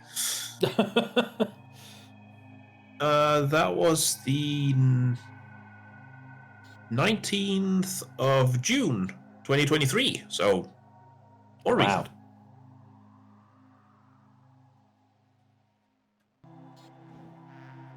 Some people have been away a lot longer than we thought. Yep. I mean, I could remember Vanillane being away for a good long while. Mm-hmm. I mean, he was very sporadic. Yeah. He was. It was nice when he was here, but yep, very sporadic, yeah. Oh, also, I have to go get my medicine. I'll be right back. All right. I mean, as far as I remember with Vanillane, it always was that his real life tended to get in the way. Like his job and everything, so he couldn't be around. Got too tired to be around.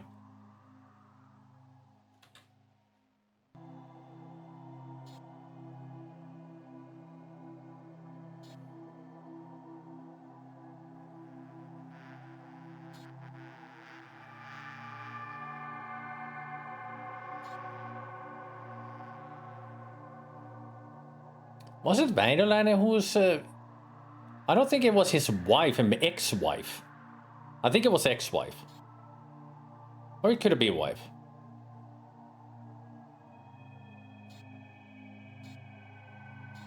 I think it was ex-wife. Wife. Yeah, I think with Vanillane it was his ex-wife died. Yeah. Possibly. At one point, yeah. So that's why he was so sporadic. Rumbaba was here 2 months ago? That's not that long. Yeah. No, more recent than that. Was it last month? I think so, because it was right around the time I got fired, I think. Yeah. Or just before. Yeah. So not too long ago. Oh yeah, he had a daughter. He had to take care of her because the ex-wife died. Right. So life took him away from streams. Yep. Makes sense. I'm trying to find out how Rumbaba was spelled. Are you satisfied? Rumbaaba. This one's much better than yours. Here's the cart to play with. Let me know when you turn up in court. Court? Oh, there we go.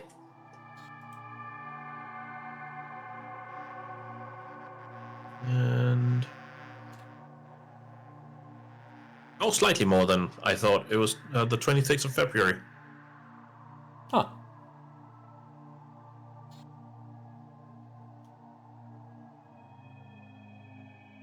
Since you're checking all the names, could you check up Femin 80?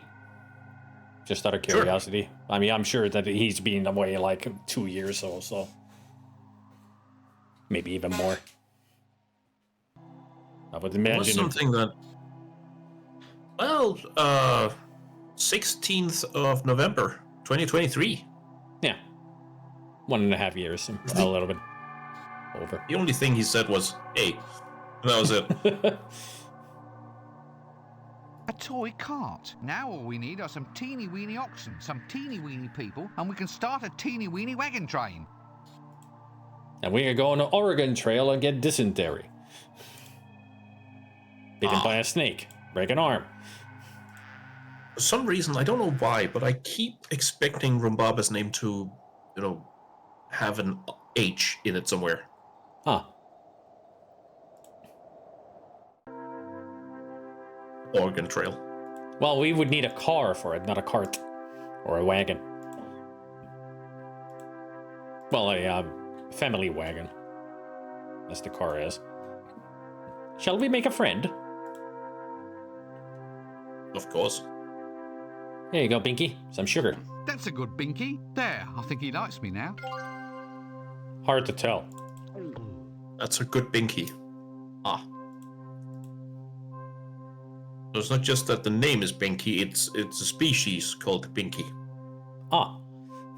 Formerly full of sugar, currently empty. I think we could get some honey into it now. Oh. I think. Therefore I am. I think.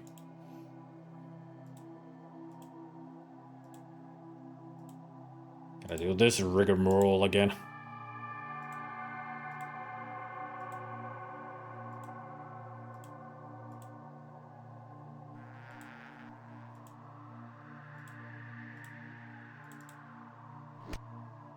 Still a great image. Well, this should do the trick.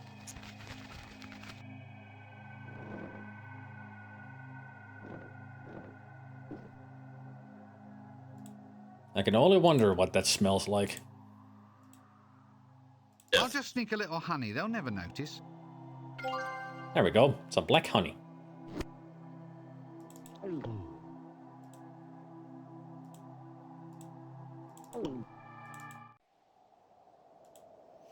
So now that we got the Binky on our side, we got a scythe. We still need the chilling, booming voice and, well, cloth. Yeah, the black cloak. And we got the perfect material right here.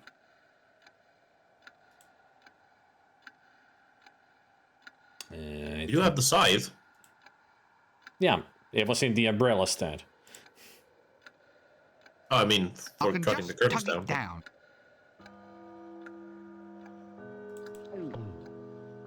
This one looks more mobile. There we go. Nice. This curtain's stuck fast in place. Ah. It's curtains, all right. Wrapping that up in a curtain wouldn't do me much good. Cutting that won't help me. All right. Can you just wear it? I think you might be confusing me with someone who actually wants to exert themselves. Oh, all right. I'm sorry. Yeah, sorry. I'll do the work. You just be a character in a video game. Can we go anywhere else than here right now?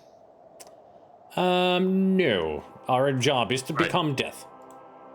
Ah, all right. I was about to ask if we could go to the costume designer. Maybe they could help us, but no. Ow, my back, my aching back.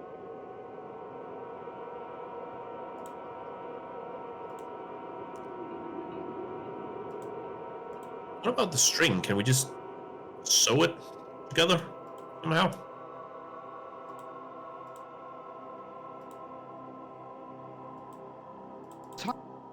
Tying that up won't do me much good, even if it is fun. Oh. The ink would only turn it black. That's the point. Not a bad idea, but I'll need more ink first. Well, well, well.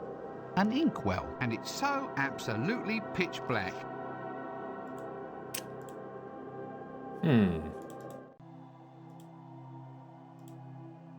Is there something I can do with the inkwell here?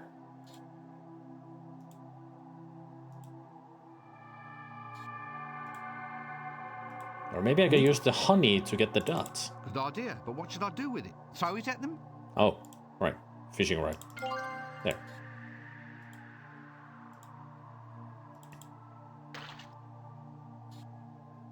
In you go, whatever you are.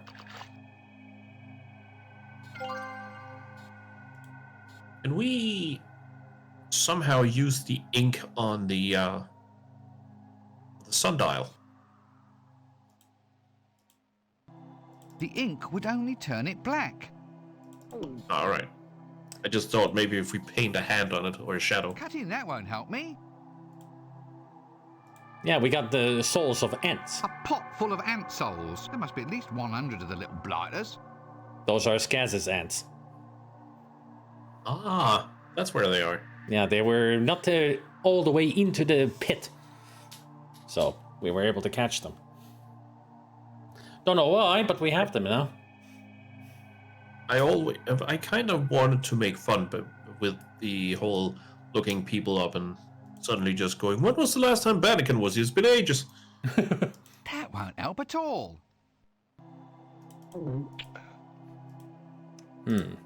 Booming, chilling voice.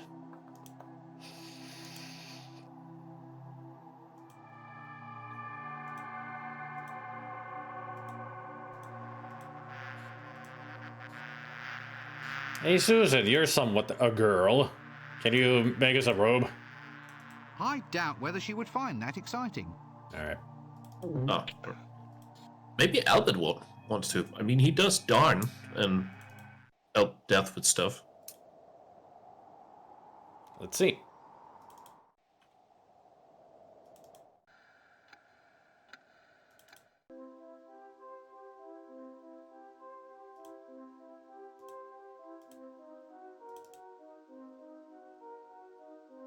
Ah. There we are. One robe, comma, black, comma, spectres of death for the use of. Call that black? It is black. No, it ain't. Not your light falling into it never to escape kind of black. It's not the kind of black death would wear. You're not making any friends here, I hope you know that. All right, blacker than black it is. Here we go. That's why we need more ink. Do we have any... Oh, everything in Death's domain is black. Does he have an ink well, or a well somewhere or something? Well, there's the pond, and then there's the pit. Well, we could go fish in the pond. I mean, that would technically be black water. And I shouldn't be trying to burn stain things. Well, you never know. I may be able to pawn them if you ever finish this game. Yeah, pawn them. Well, excuse me, princess. You're the one wearing the dress. Yeah, I don't remember if it actually is that the pond that it will give us more ink. I mean, he kind of can see through it. He says that there's the white skeleton fishes in there. Ah. Why don't we get try? Yeah, what was that cat? That was junk. I got his... It was, wasn't it? Yeah, it's got his voice as my message on my phone, so somebody's sending me a message on WhatsApp. That's what I was thinking, that it sounded like the junk noise you also have for ads. Yeah, it is. I transferred it into my phone so I can use it as a notification sound. So every time you hear, it's junk on my phone. Just my friend sending pictures.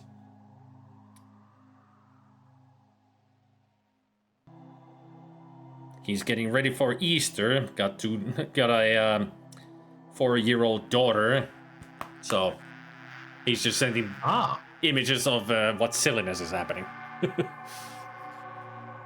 That's nice.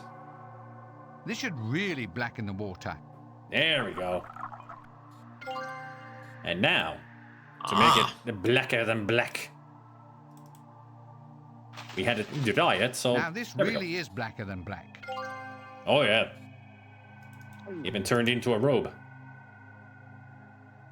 Wait, I remember the same thing, but I can't remember the name. Another one that used to be here a lot, the girl, I think. She only stayed whenever Spidey was playing adventure games. Whenever the game didn't interest her, she would say so and then leave.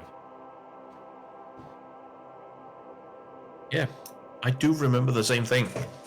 Lucy I Phonic? cannot remember the name. Was it Lucy? Oh, right. I think it was Lucy. Lucy, yeah. I think it's Lucy you're talking about. Lucy Phonic 2014, I think her full name was. We even have one quote from her when we were playing Jackbox games. And we haven't seen her in ages either.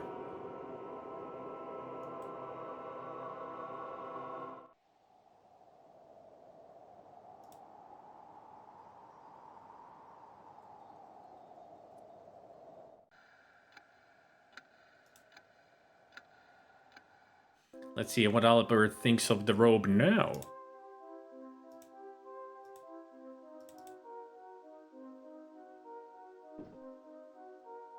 There we go. Light not only simply falls into it, but it doesn't even get a chance to scream. Yes. Well, the cut could be better. Albert! Oh, very well. I suppose beggars can't be choosers. Alright, so we have the robe. Let's see the scythe. What he thinks of it. Yep, there we are.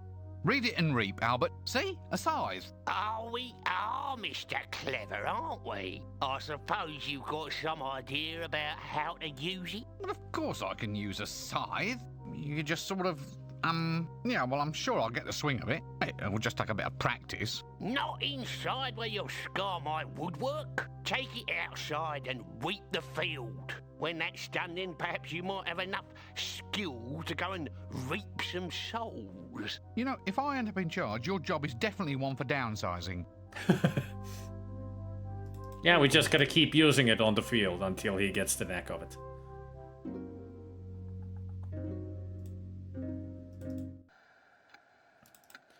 So let's go to the field.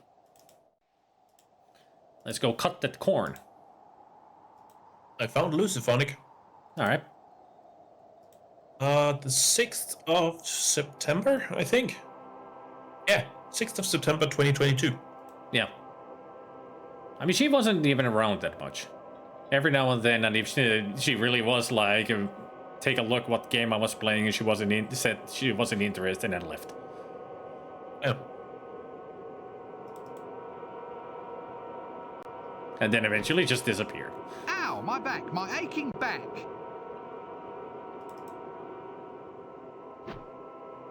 Ow, my back, my aching back.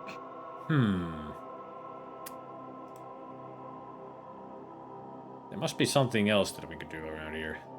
He kind of gives a smirk. Reaping that won't advance the plot any. What about the mouse? Reaping that won't advance the plot any. Oh yeah, Jace is still around, yeah. Reaping he that just doesn't won't talk. Yeah, he doesn't chat much. But he's still around.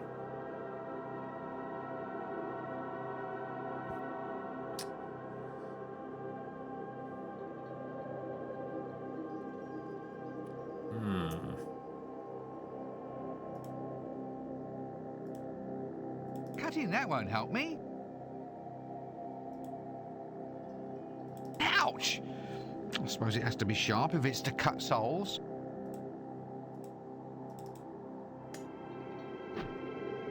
Ow, my back, my aching back. What do we need to do? I think.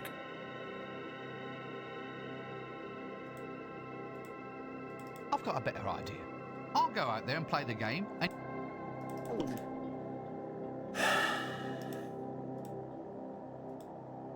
Please, let's leave the arm alone for the time being. Please... I can't remember what we need to do. Wait a minute. I think I can wedge the scythe in at the front. Yeah, that's how we do it. Look at this.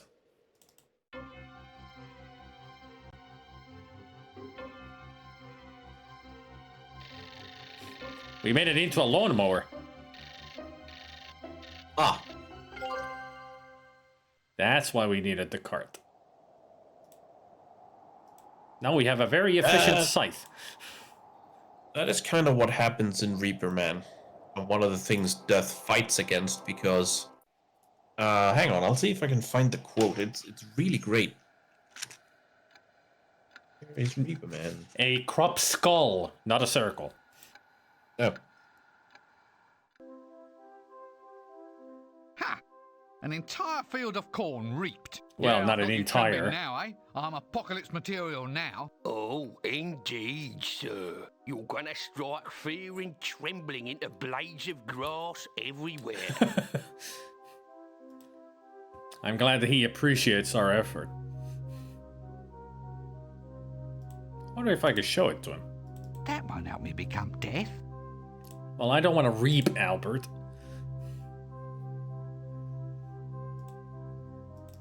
Having fun, are we? Look, what was it I was after again? I can't. Advanced psychological treatment, maybe. Just tell me what I'm supposed to be doing. A black cloak, a scythe, Got those. a deep booming voice, and a demonstration of your horsemanship. Surely he was someone like...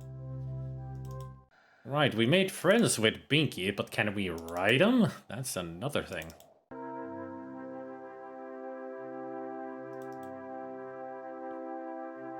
Let's see. There it is. All things that are ours, but we must care. For if we do not care, we do not exist. If we do not exist, then there is nothing but blind oblivion. And even oblivion must end someday, Lord.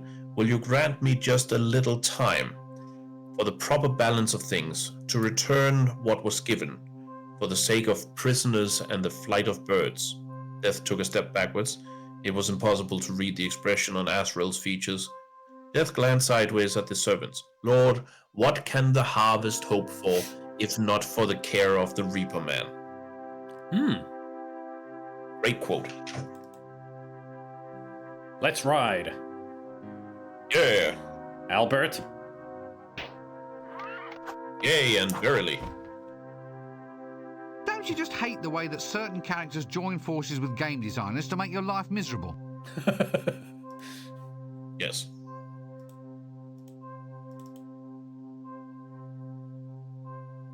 We have the power of stickiness on our side.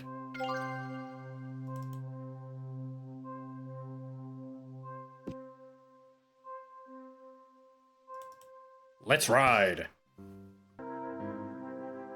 Power of blue.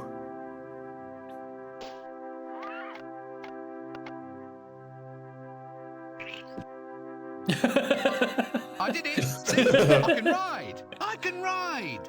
Yippee-ki-yay, sir. But I did it! See? I passed the test! Yeah, so I see. Shall I prize the saddle from your flesh now, sir? Or later? The trouble with you, Albert, is you have no sense of fun. I'll laugh when I'm prizing you out of that saddle, my friend.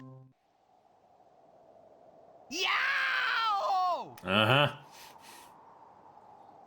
At least he's book accurate, unlike in the Hogfather movie. I mean, kinda. But a lot more grumpy. Yeah.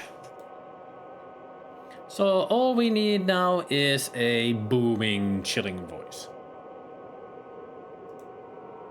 How would we acquire that? That's a good question. Do I eat the ant souls? Fascinating, isn't it? The length of desperate stupidity some people will go to just to solve a game.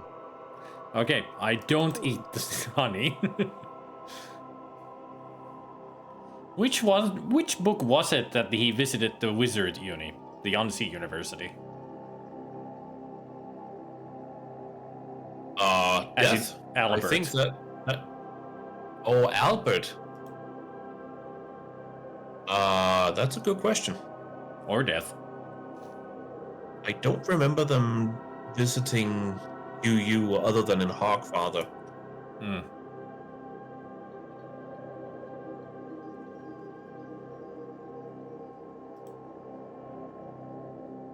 Could be Mort. It's been a good while since I've read Mort, and last time I tried to read it, I only got halfway through, and then I bought another book. Well, at least Death visited Unsea University in this game, even though he was a vision. Oh. At the beginning, he was in the chandelier after we summoned him.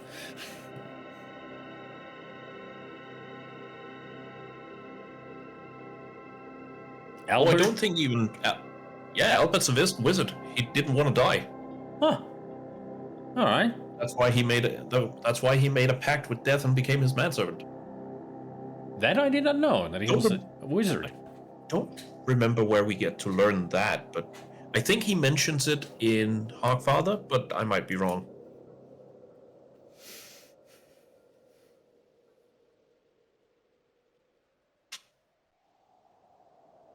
Oh, in Mort as well. Oh. Where could we learn to have a chilling, booming voice? What do we have? Nothing in the Rincewind's pockets. We got the bendy stick. Glue. Vampire mouse. Glued surfboard. Magnet. Rope. Plushie. String. Rincewind's book. Matches, pajamas, burning oily rag, ants in honey, ant souls in honey, a knife, the mummy hand, robe and scythe.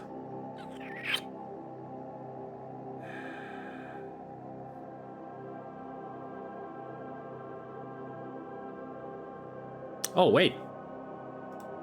I think I might know. I think. Therefore, I am. Let's see if I remember.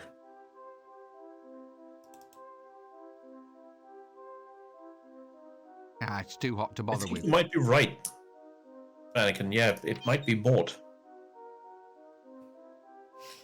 Can't remember why, but he had to whip them up to shape or something. A pot-belly stove, eh? About time this one went on a diet. Can we get on the roof and yell into the furnace? Or, That's well, what... the... Yeah, that's what I was thinking.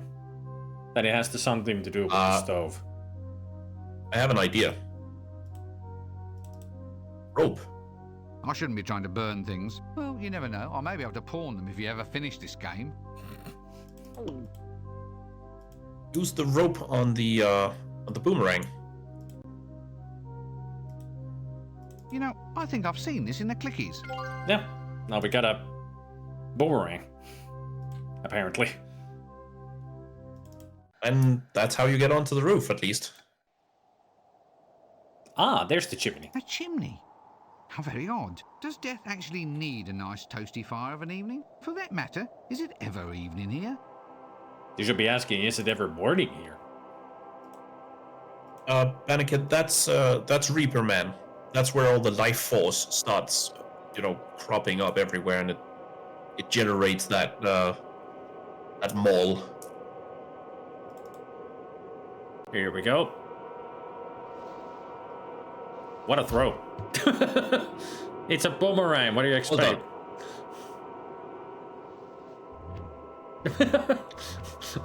Well done. You'll get it. Third time's the charm. There. Yeah, it's a Reaper Man.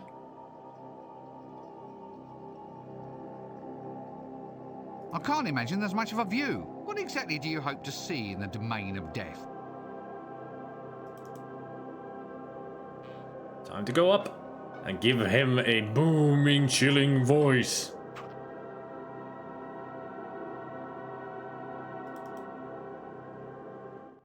Albert. Albert. It is I, Death. Really, sir? Nice to have you back, sir. Now we can get rid of that little prat in the pointy hat and dress. Ah. Well, at least I've proved I can use the voice. Well, somewhat proved. Yeah. Let's see if he believes it. Right, I've ridden the horse, got the clothes, the voice, the scythe, the moves. Now, hold on. Being deaf isn't like delivering the papers. No. I can't let you go out hacking and slaying wholesale until you've had a trial run. Start small, mister. Collect 100 souls first, and then maybe you'll be ready to get out there and slay them. Ah, that's why we 100 have souls? ants. Right now? Yep. Look, couldn't we, just come to an arrangement? Come on, 10 gold pieces says we just, forget all about it and get on with the story. Bribery, eh? Trying to buy your way out of a quest? Where would we be if everyone tried that, eh? Fine, right, well, let's go get 100 lovely souls for Albert and the principle of complicated gaming, eh? Bye-bye, mister. Don't trip and decapitate yourself on the way out. We won't, we promise. Oh! Ah, the gentleman from the Assassin's That's the Guild. patrician. Do please come in and abase yourself Ah. at the edge of the yellow line. And there's an assassin. Now, come closer while I explain.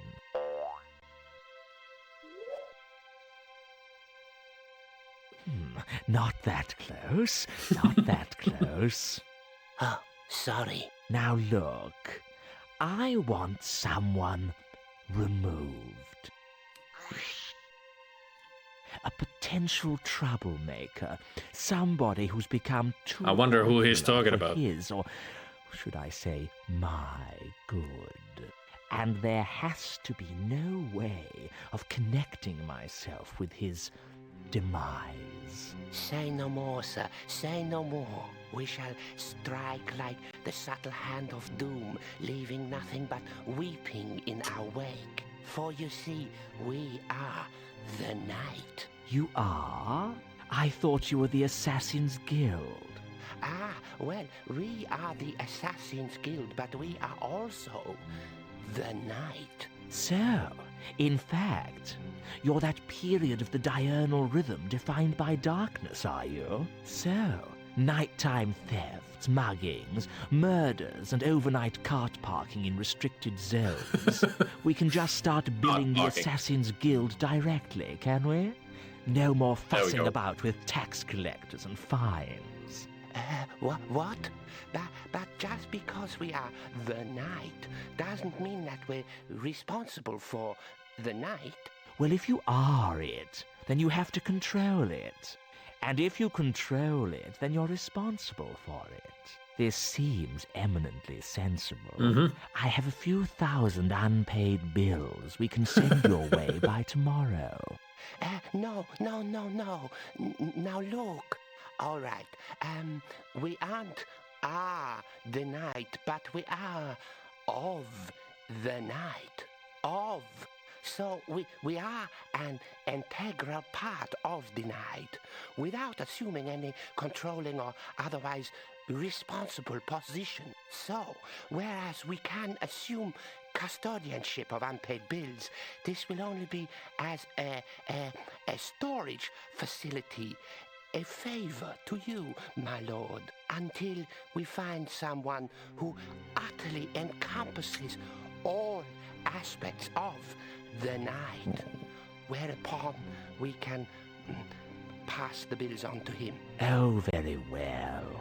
So, in the meantime, just get on with this new job, huh? And don't mess it up like you did with the Fool's Guild last time. I mean, that was the same assassin as in the intro. That patrician is not wholly book accurate. No. I don't even remember. I don't remember if that actually is the patrician. I have a quote about him. Alright. Thin, pale, and clad all in dusty black, the patrician always put Ridley in mind of a predatory flamingo, if you could find a flamingo that was black and had the patience of a rock. Ah.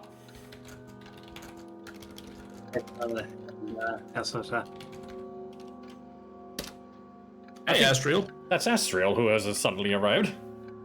Yeah. I have indeed. Welcome. How's everything going?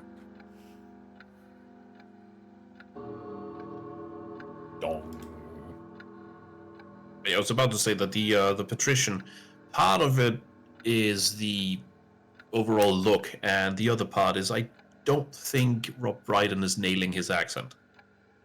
Yeah. He isn't evil, he's just cold. What? Din, din, din, din, din, din, din.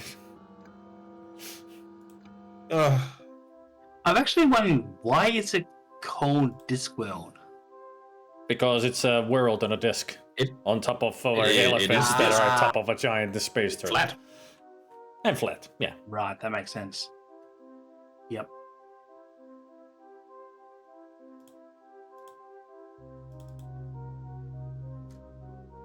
Look, Albert. Look. Oh!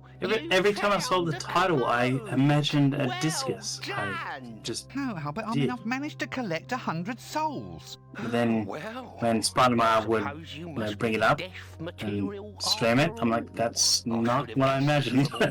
Lines. Oh, all right. Go out and reap away to your little heart's content, but you got to be back before the bell tolls. You know how the other three horsemen hate hanging about.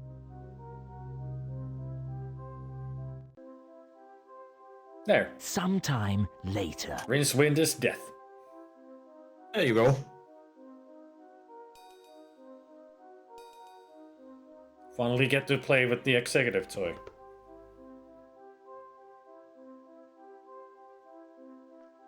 This isn't even on GOG. I'm disappointed a bit.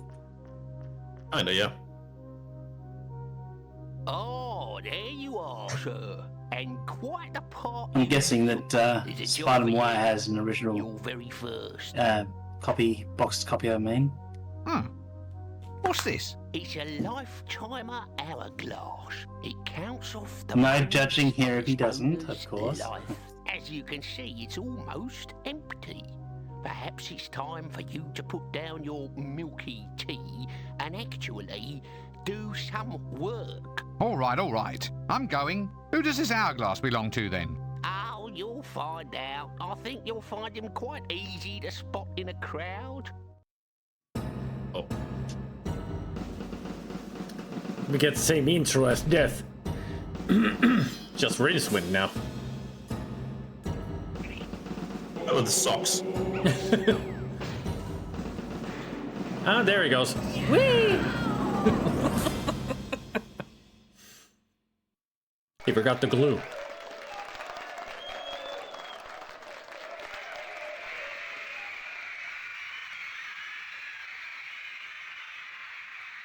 Ah, it's a lady with the chicken on the hat. And now, Undead from Ankh-Morport. Welcome to the show, once voted most likely to reap a harvest of 12 vegetables. And now, the person I guess we're all waiting for. Death. Here's Death!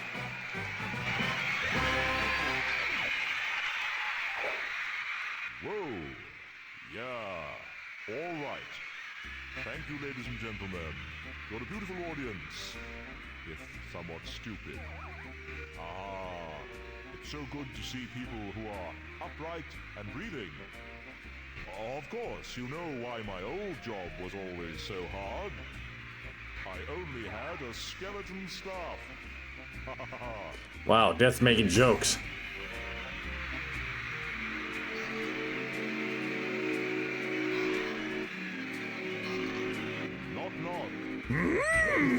Funny joke! Jeff. Oh! Thank you.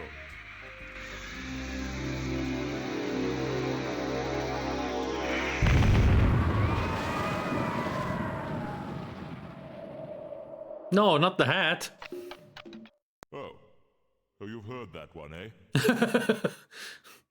Everybody's a critic.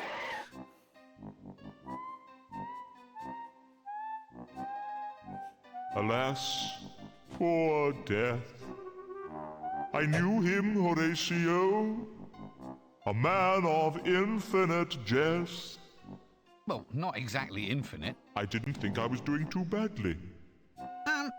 Maybe it's best not to quibble at this point in the proceedings. This is ridiculous. How Wait, Horatio, isn't that Macbeth? The more like me you became, the more mortal I became. Sod it. I was just starting to get the hang of this. Oh dear, I really do think I'm fading. Maybe taking time off from my job wasn't such a good idea after all. Ah well, I suppose it's in good hands. Ta-ta, have fun being the Grim Reaper.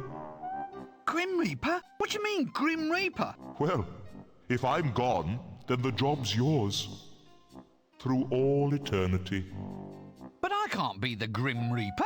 I'll get queasy just squishing caterpillars on the baby lettuces. No, stop it. I don't want to be left holding the scythe. Nope, I'm slipping, I'm afraid.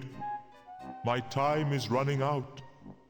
I wish I'd had a mother, because if I'd had a mother, I could cry out, Mother. But I didn't, so I can't. Blast. Other famous last words are, Don't point that at me. And, why is that red light flashing?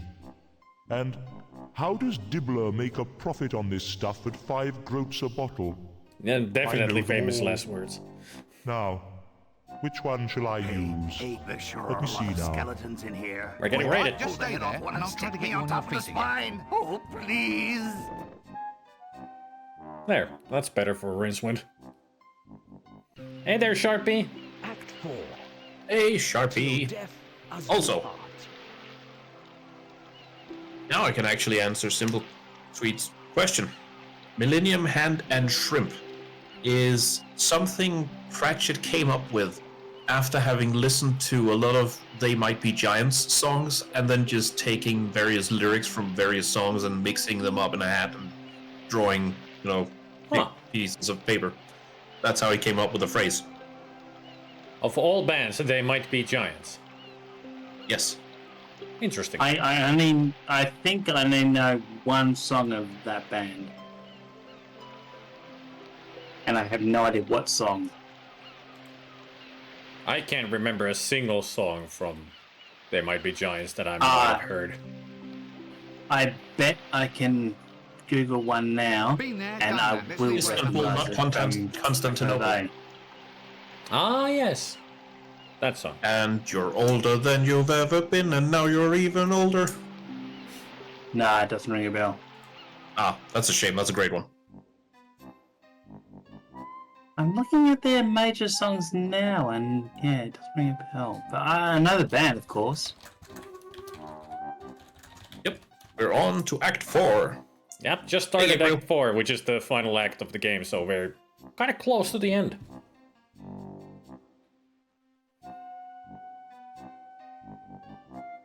Damn, they go back a long way. The 80s. Oh, and a restaurant venue. All right.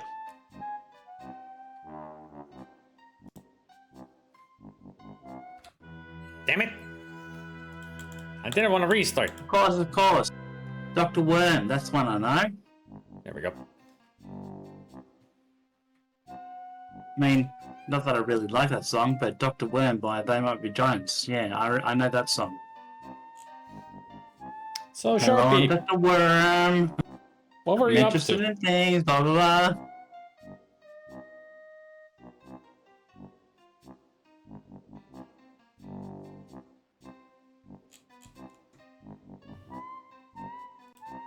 What was Sharpie up to today?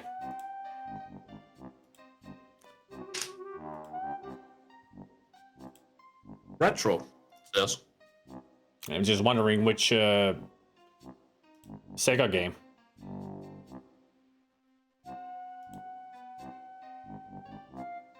Sharpie is the daddy of Sega games. When someone mentions Sega, I think of rally games, to be honest. Stuck that's what on they the found last for, song right? of Samba. Never heard of that, other than... Dual Trash Fire.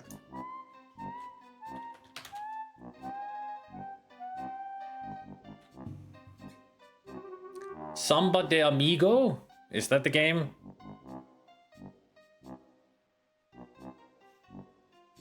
I mean, I don't know Sega games. I never had a Sega. Yeah, I never have that much interest in Sega games other than Shenmue. Also, and right speaking now, of, I'm... Sorry, go.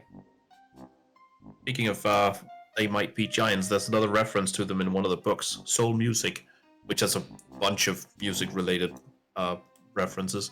One of the bands they try to call themselves is We Are Certainly Dwarves. Which is a great They Might Be Giants reference.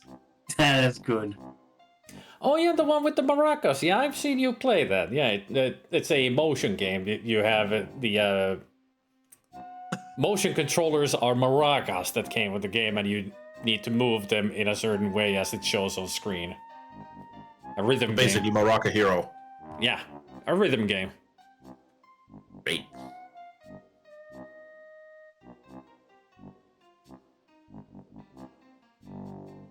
It's cute until it's not. I really wish there was a way to search my entire library for Sega games, but there's not.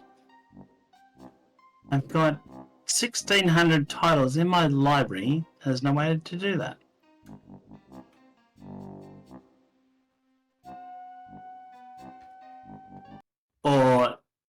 is there? Does anyone know?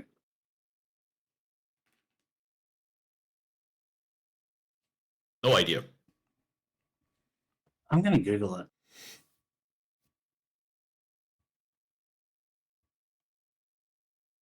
I just Googled Sega titles on Steam.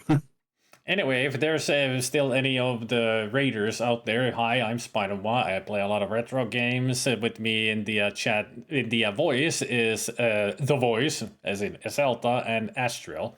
Hello. Hello.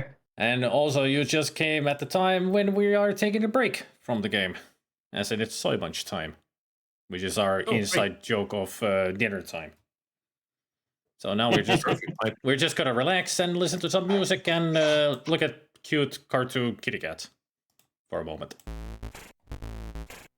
That is perfect. My food is getting delivered in a moment. Nice. What food? But I'm just gonna drink my cider. That's what I'm gonna do. Fried rice. It's 2:21 a.m. here in Australia. Well, the East Coast anyway.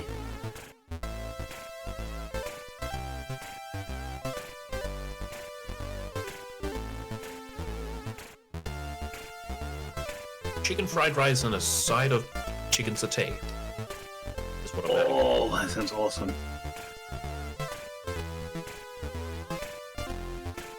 Great thing about the place I order from is that the portions are big enough that I have for dinner tomorrow as well.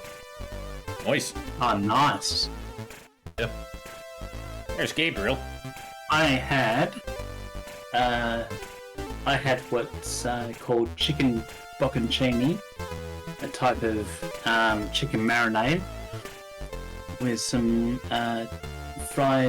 some oven chips and some veggies for dinner. And holy freaking hell is filling. Filling, sorry, not filling. Well, it's fulling and filling, so it's fulfilling. True.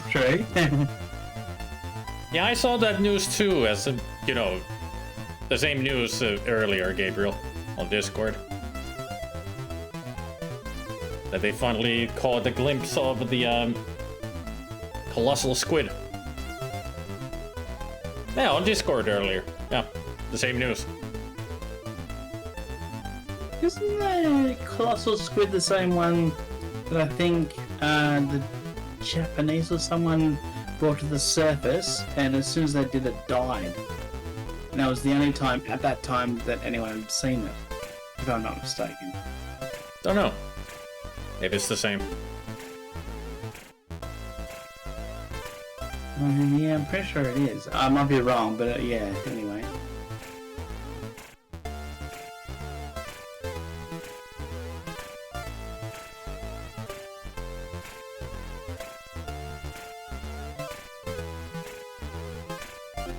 I just know it's a very deep-sea creature.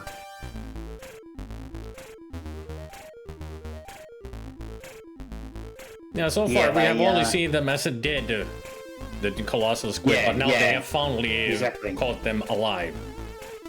Yeah, that's what I was thinking as well. They, years ago, they brought one up on board the ship and it died instantly, obviously, and that was that. So, yeah.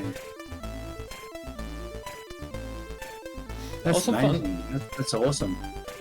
Found evidence of molecules most often caused by complex life on a planet 160 light years away. Wow. Mainly algae, but the planet is in the habitable zone. Cool. There is life after all out there in space. Elon Musk, get on. Anyway, I'll be right back. Gonna get my food. No worries.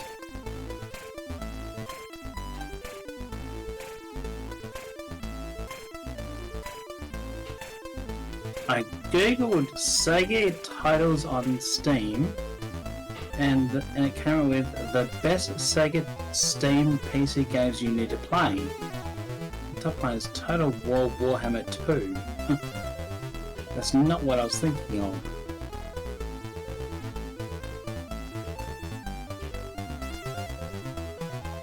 Although Alien Isolation Collection is there, which is good to see.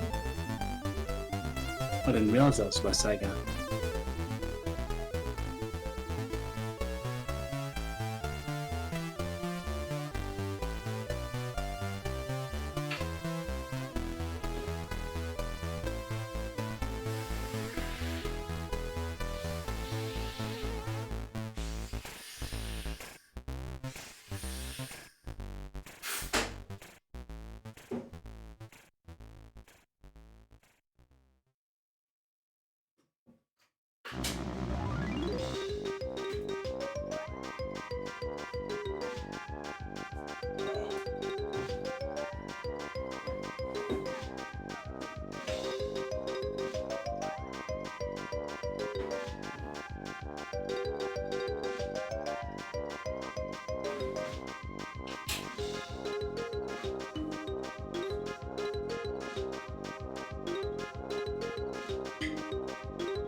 Ooh, a 6-month contract.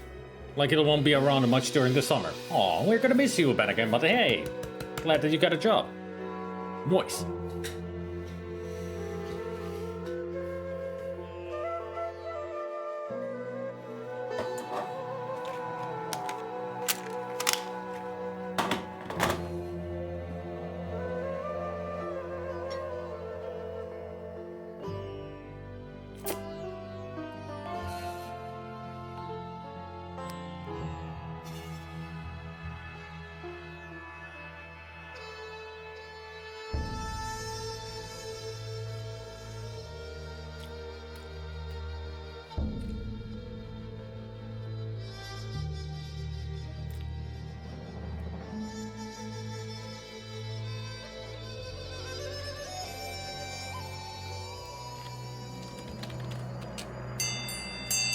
Dinner.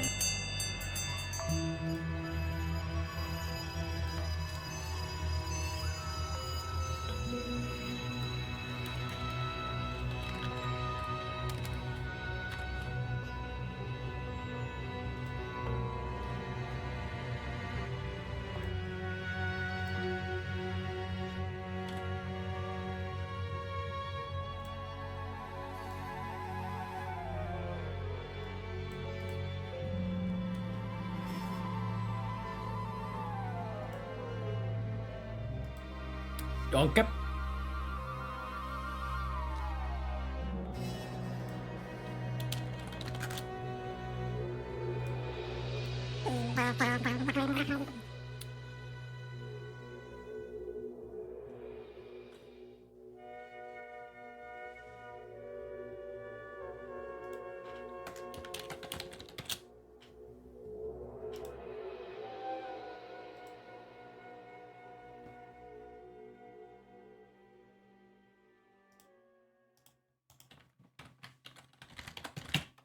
Why? There it is.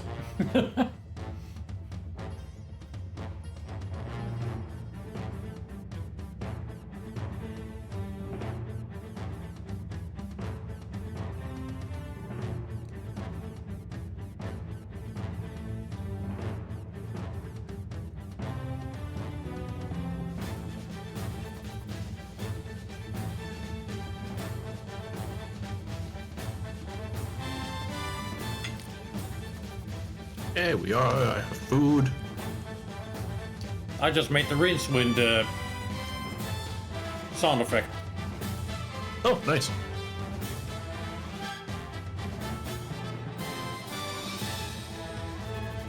With my typical luck, I also had a call 2 hours previous from another recruiter for an interview whom I had to just said, sure, we can have an interview, of course, right on the day this one starts. Haven't done anything from other jobs I've been interviewed so far. Why do they always call like 2 hours from each other somehow? Who knows?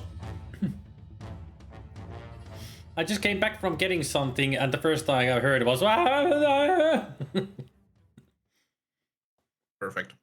Just finished the spicy tomato sauce, please.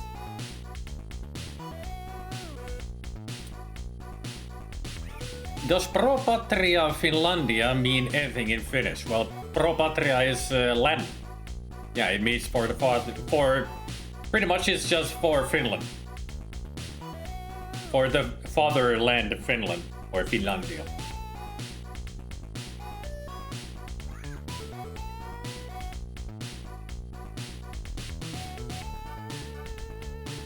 Yeah, thanks for that. I had to type it out. I didn't realise that's really cool. You don't want to know the lyrics of that album. It's pretty effed up. Just putting that out there.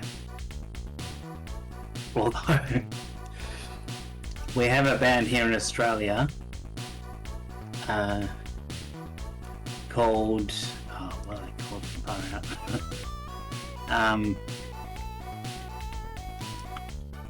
I don't know what they call it. Let me look it up.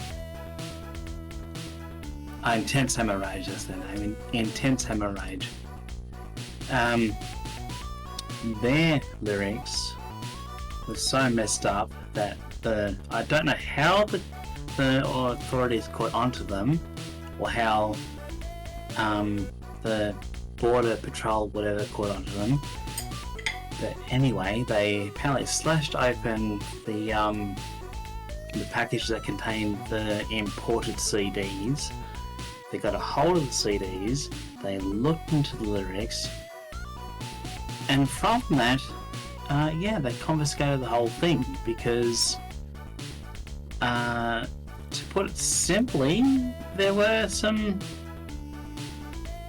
No, actually, I won't even say. No, I won't say it here on the channel. It's too gross. Just really bad stuff. Yeah, really bad stuff. Really bad stuff. I mean, I'm not talking gore. I'm talking other. I'll just say other stuff. Uh-huh. And I asked my friend who still has a copy of it. I asked him why did they do that, and he said, well, because they want to be the most hardcore death metal band out there. And like, well, they did a bloody good job. Yeah. Like, you think Cannibal Corpse has disgusting lyrics? No, they do. You have no freaking idea. Yeah, but mostly Cannibal Corpse is just disgusting gore stuff. Like, they don't go over. Yeah. With it. Yeah, no. These guys, I read the lyrics and okay, Spider-Man, you know me. I'm into death metal. I love my gory lyrics. I love my gore portrayals. Yeah, no, I want nothing to do with this album. That's how bad it is. Wow. I want nothing to do with it. I don't want to own a copy of it. One of the members of the band, as the authorities got onto him, he was put on a sex offender registry. Wow. Even though in real life he has never done anything like that. That's how bad the lyrics were. I'll just put it like that. Well, you certainly got their fame that they were looking for. Yeah, that's for sure.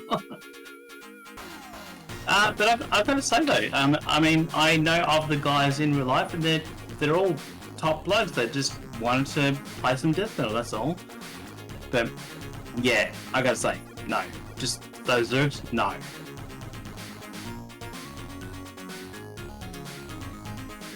Like you don't write lyrics like that. You don't do that. That's just no.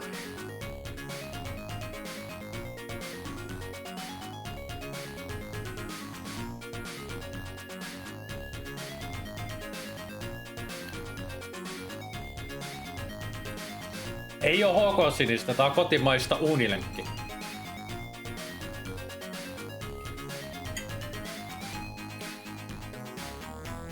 Now that we're on the topic of metal, just in general, there was a meme about Cannibal Corpse's guitarist being arrested. Which one?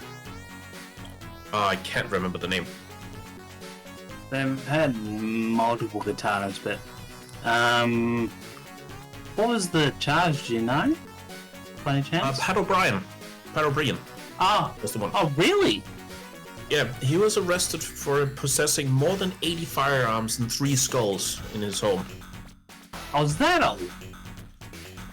And the funniest thing is, there are 2 Cannibal Corpse songs. One called "I Have Guns in My House for Murder," and the other called "My Home is Full of Skulls."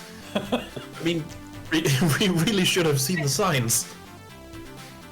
I mean, I was listening to a Cannibal Corpse album yesterday, and it was, full of "I want to kill you" stuff. I mean, that's what I love about them. And apparently he ran into his neighbor's house in the nude, says Commodore, with automatic weapons. Wow. Yes. Wow. He was a madman. Ah, far out.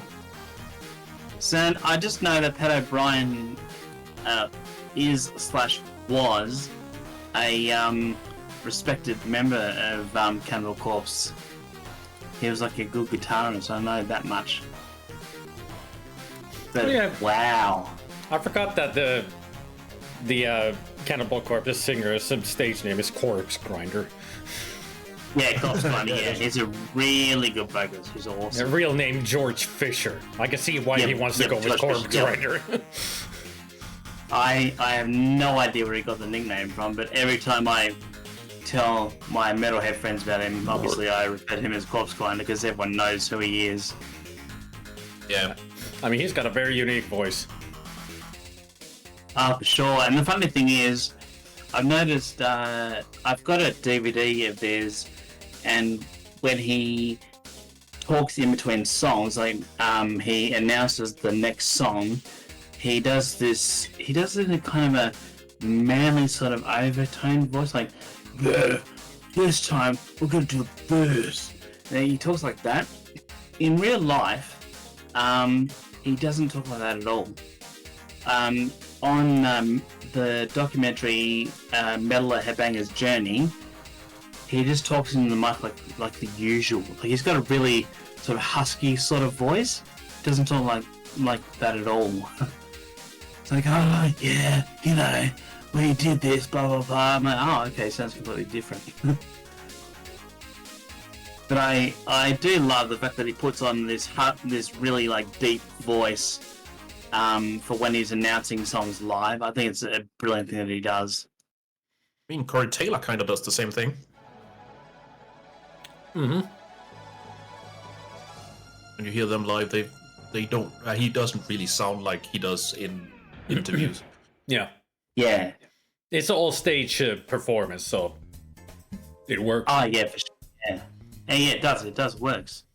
And I've got to say, for a lot of death metal bands that I see live, a lot of the time, like 90% of the time, they will say the next song is called. I'm like, I have no idea what you just said. Even though I love the songs, I have no idea what he just said. And apparently Corpse Grinder is a song from his old band. Monstrosity. The old band. Oh yeah, Monstrosity. Yeah, they're awesome. Yeah, Monstrosity is a good band. Yeah. Yeah, every time I've heard Cannibal Corpse, I'm like, what are the lyrics? Because I can't understand shit what he's saying. Just, great lyrics. I can't hear them though. And when I've read them, I'm like, it's a good thing I don't hear these lyrics. That's what I love about it is, man, I've memorized some of the lyrics of Bloodbath, and, excuse me, one of the songs is called Eaten, and it's about a guy who wanted to be eaten alive, and another guy who he actually, like, this is a real life thing, by the way, another guy who wanted to be eaten, and it's like, well, let's get together then, and they, you know, ate him alive, and the song is about that, and I love that sort of shit. I love the fact that they made up basically a poem. Let's face it, it's a poem. Mm-hmm. All lyrics are a poem about that thing that happened. And he basically says, eaten, you know, I want to be eaten. Like, and it's like, holy fuck, you know? my one desire, I want to be eaten. It's like, holy shit. I just think it's really imaginative. That's the way I see it. It's just an imagination and poetry. And that's why I really appreciate death metal lyrics. I mean, there is also a band that is not really death metal, but they are metal. Although we don't understand their lyrics, but when you see them translated, their lyrics are really out there, and that's Rammstein. Some of them more extreme, like Mind Tile or something. When you read the translated text, you're like, God damn, this is sick. Like, ooh. Yeah, fair enough. I'll be honest, I haven't looked into Rammstein lyrics since I was 17, I think, but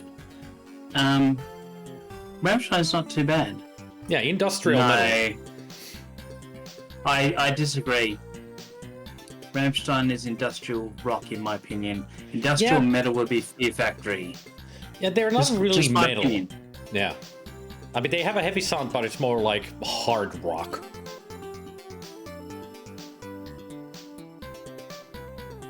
Like, yeah, like I said, Diginferno, yeah, just my opinion. Just my opinion. That's it. Like, some people will see it as industrial metal, and I do not hold that against them at all. Just in my personal opinion, they are industrial rock.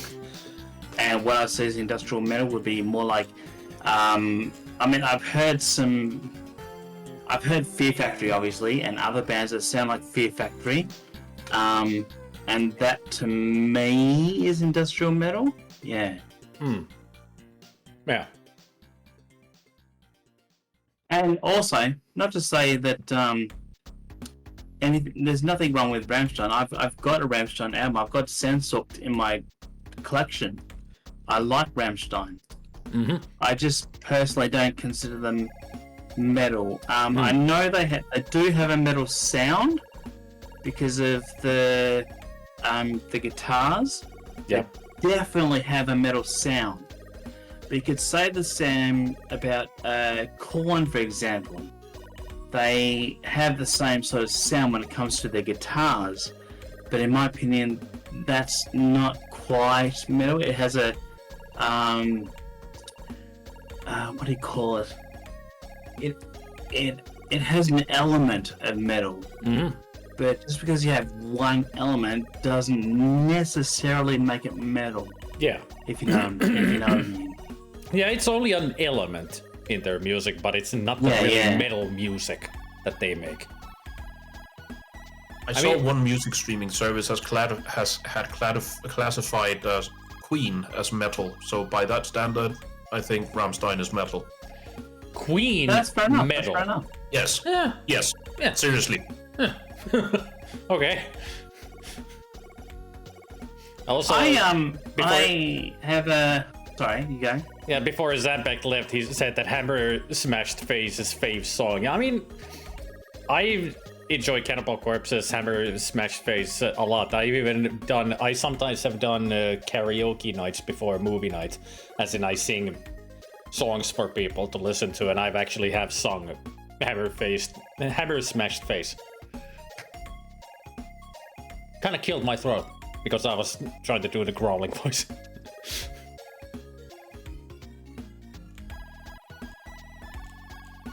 But I can do it. I can sing it.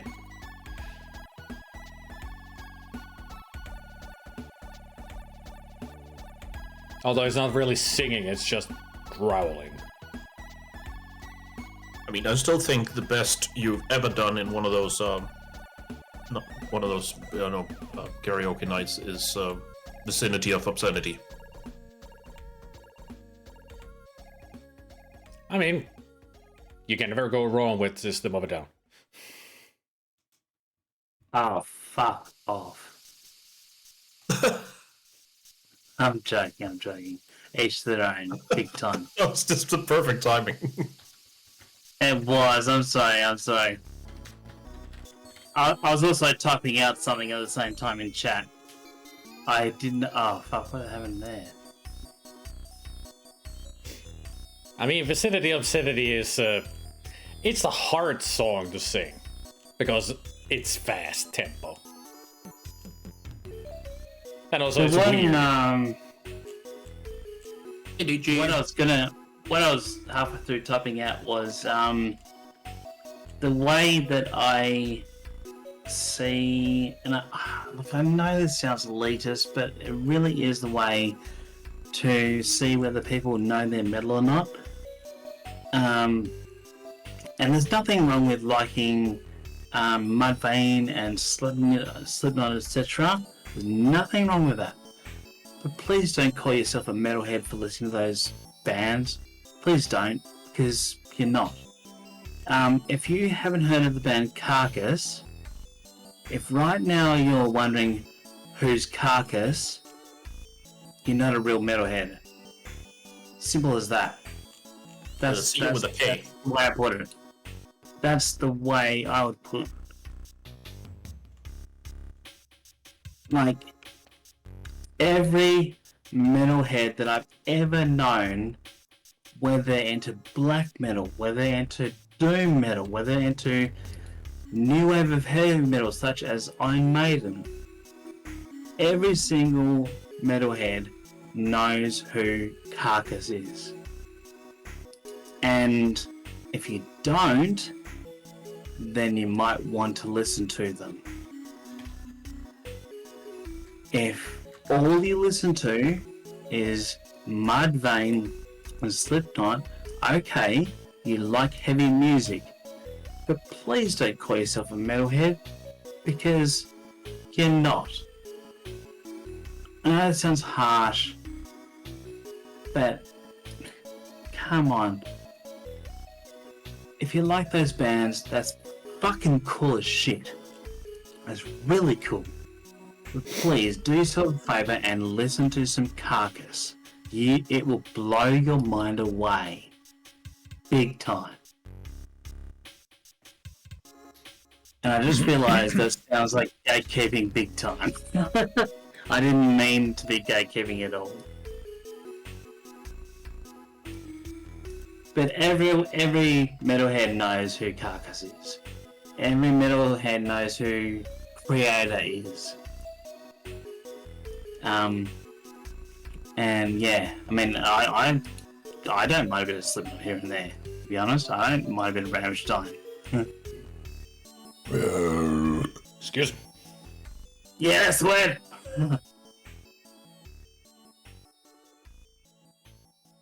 Well, it's a good thing I'm not a metalhead, even though I enjoy metal music, but I'm not a metalhead. I'm a connoisseur of music. I listen to everything. Because I remember asking you about your music taste, and you said you listen to everything. Yeah. Yep, everything. Like you can easily tell that if you would see the list of karaoke music that I have for another karaoke night. I can give you some examples. Like if I go just one performer from, I mean, I have lots of songs from one. But if I go on the list, there's Billy Joel, Billy Idol, music from Grease, Jerry Lee Lewis, nice. Madonna, Queens of the Stone Age, Ray Parker Jr., Ghostbusters, and ABBA, Genesis, Infected Mushroom, System of a Down, Prodigy, Radiohead, Tears for Fears. Like, I'm all over the place with the music.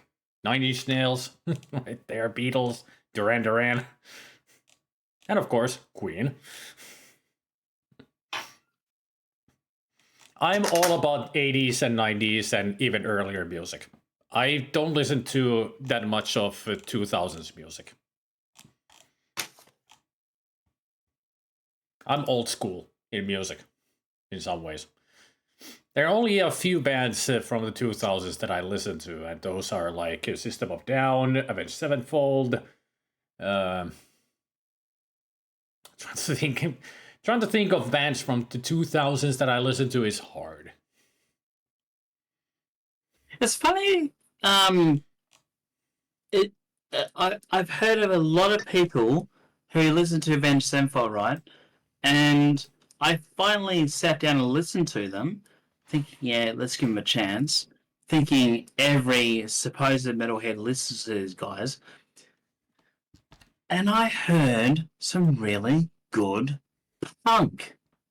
I was like, metal? What the fuck? Where are these guys coming from? These guys are really good punk. Like, what the fuck? I just didn't understand it. But yeah, that was just my experience anyway.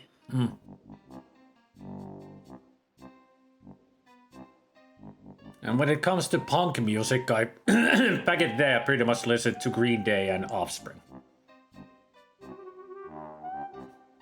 Early Offspring is freaking good. Have you listened to Ignition? Holy shit, that's a good album. Yeah, I think so. I mean, I listened to a lot of their early I reckon stuff. you would have. Yeah. Yeah. Oh, not discarding the later stuff. The later stuff is really good as well, by the way. Yeah. Really good. It's funny though. I say to people, to Offspring fans, I say to them, "Oh, have you heard Ignition?" Oh, wait a minute, is that their like fucking later album? I'm like, no, that's their freaking second album. Yeah, this is the second album. Yeah. Big fans of Offspring. What's Ignition? I mean, yeah. I mean, it's one of those that they only listen to their new stuff, but when it's old school stuff, like, this is when they began. I don't like this. Of course you don't.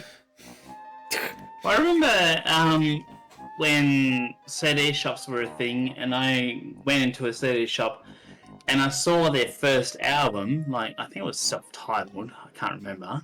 But anyway, it had a sticker on the front that said, "This does not sound anything like later Offspring. This is a warning, blah, blah, blah." I'm like, oh, no shit. I just thought it was a weird thing to say. Yeah. I'm sure that I've got to say, their second album, Ignition, which is the scary aspect of the whole absolutely wretched thing. brilliant punk rock, in my opinion. New improved cork, the accessory with 1 million household uses. Put a cork in it. As in, put the cork in luggage. No point, it's blown to shreds. Still a nice hat, even if it's got tons of holes in it. I wonder if there's any market for xylophones these days. Well, there's no rib cage, so...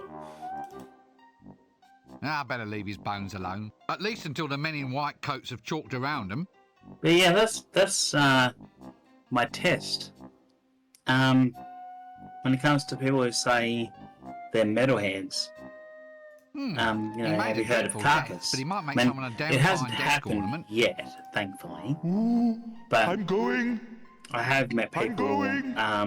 I've had a previous friend who said to me, "Oh, my housemate's a total metalhead." Still going, you know. Oh, cool, yeah, fuck yeah, I'll get in touch Something with to him. fill up your hourglass. And I'm working on it. turned out he had, Honestly, like, think nothing was done mud around here faces without and me? down What? posters on Just his wall. I'm I'd like, like oh, to see an fuck adventure off. based on Rincewind stays in bed and gets some kip while everyone else runs around and collects stupid objects on his behalf.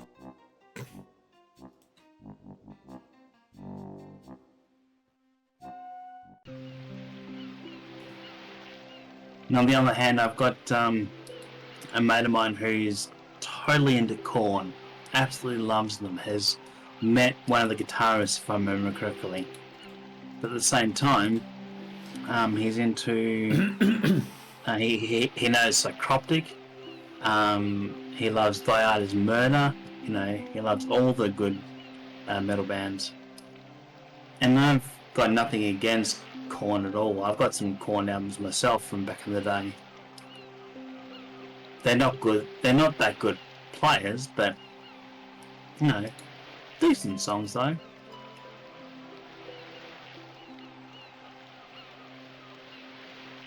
And then there's my housemate who, whenever he comes home drunk, like I am now, he'll always request early Metallica. So I always oblige. Oh, nothing I wrong bought with that. exactly. I bought the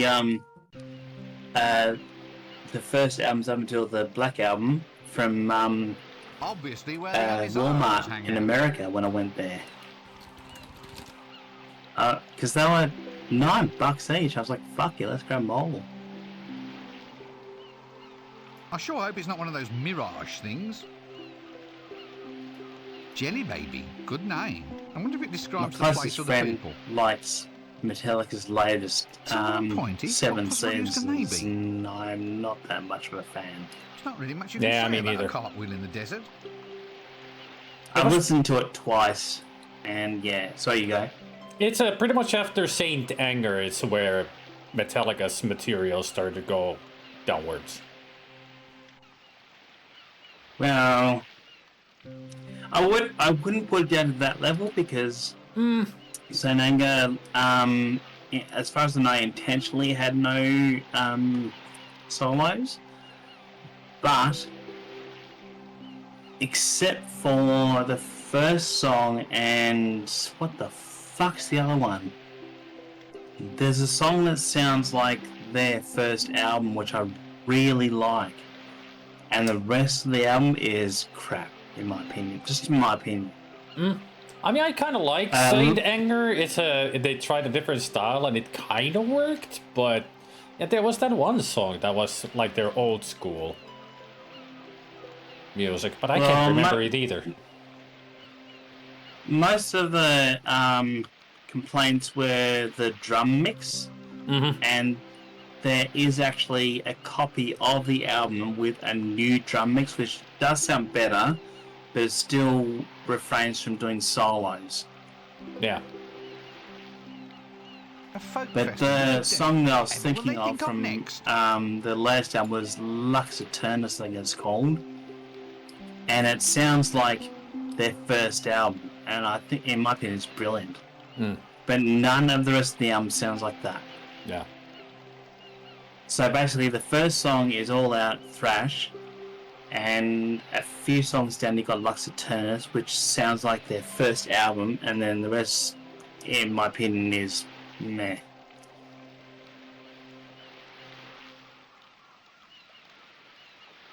The gateway to the Elven Kingdom. A place where false dreams come true, or at least can be put on celluloid. The greatest city on the Discworld. All roads lead to Ankh-Morpork. Or was that away from Ankh-Morpork?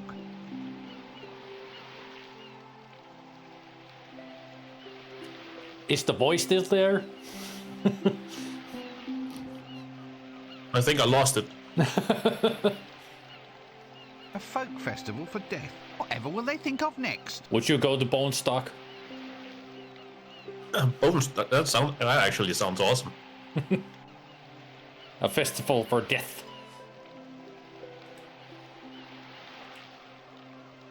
I mean, we have Copenhagen, which is kind of the same. Now we gotta find sand to fill in Death's hourglass. Or something to fill it with. I mean, pretty much right now we're saving Death. Odd. Why does Death have an hourglass? A little redundant, I would have thought.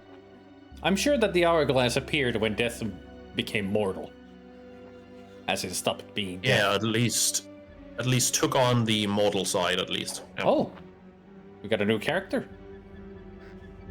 I was wondering what was happening. Suddenly a cutscene. Funny looking horse.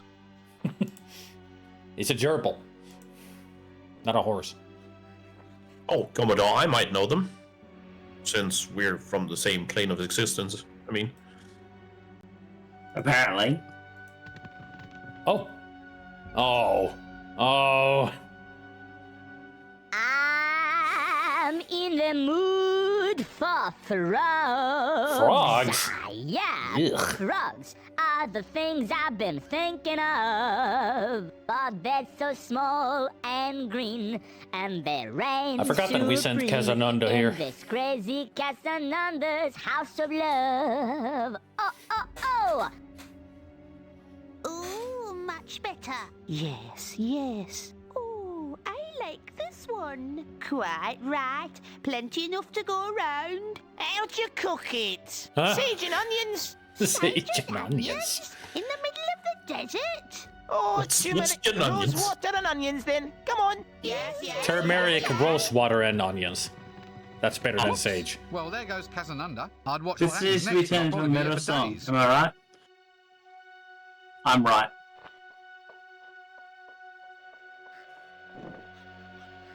Sadomator. Wait, that does ring a bell. Wait. Were you the guys called Sado Goat at one point? Popping hummus. Because Popping that hummus. does- Oh, he's still there. Oh, he's here. The blood won't go away. Ha! I know the name. I haven't heard any of the music though, but I know the name.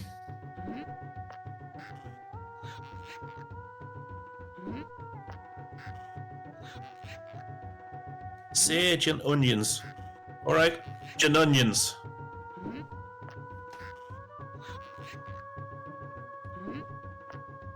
As I recall, he had one that was impossibly huge, and other was for the great Atuin. Death has an hourglass for Atuin? Yes, he does. Isilta, you've caused me to pour a new fucking cider. Okay, it might have been me, not you. It's okay. I mean, I blame usually me, not you. Usually we blame Sinlau. Yep, we always blame Sinlau. So if there's somebody to blame, it's Sinlau. Quote number 14. Yep. Hashtag blame Sinlau. An hourglass that is impossibly huge. Popping hummus. Popping hummus. There it is. Holy shit, that's far behind. Hang on, let me refresh.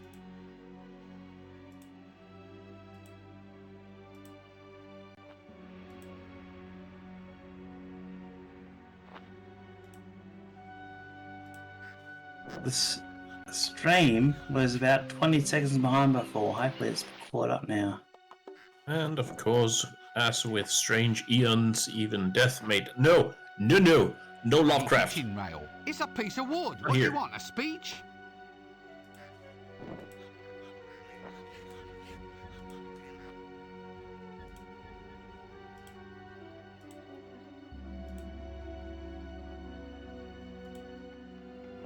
There he is.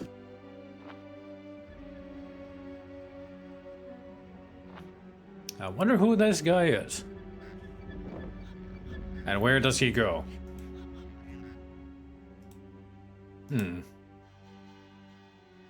Maybe he goes here to the office? I'll give it a go, but I think that local surgical appliance technology might not be quite up to the task. I don't remember who this guy is, or where we can see him. Well, certainly not in here. He might be important for us to fill in the hourglass.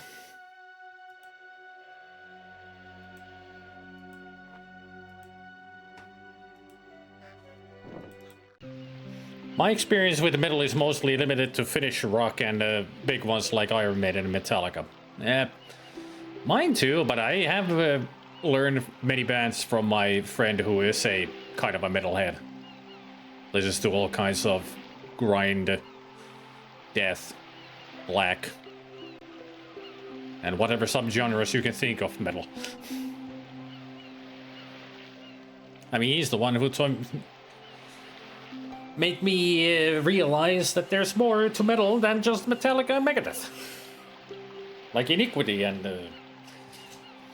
Cephalic Carnage and Cannibal Corpse, Dimmu Borgir and all others.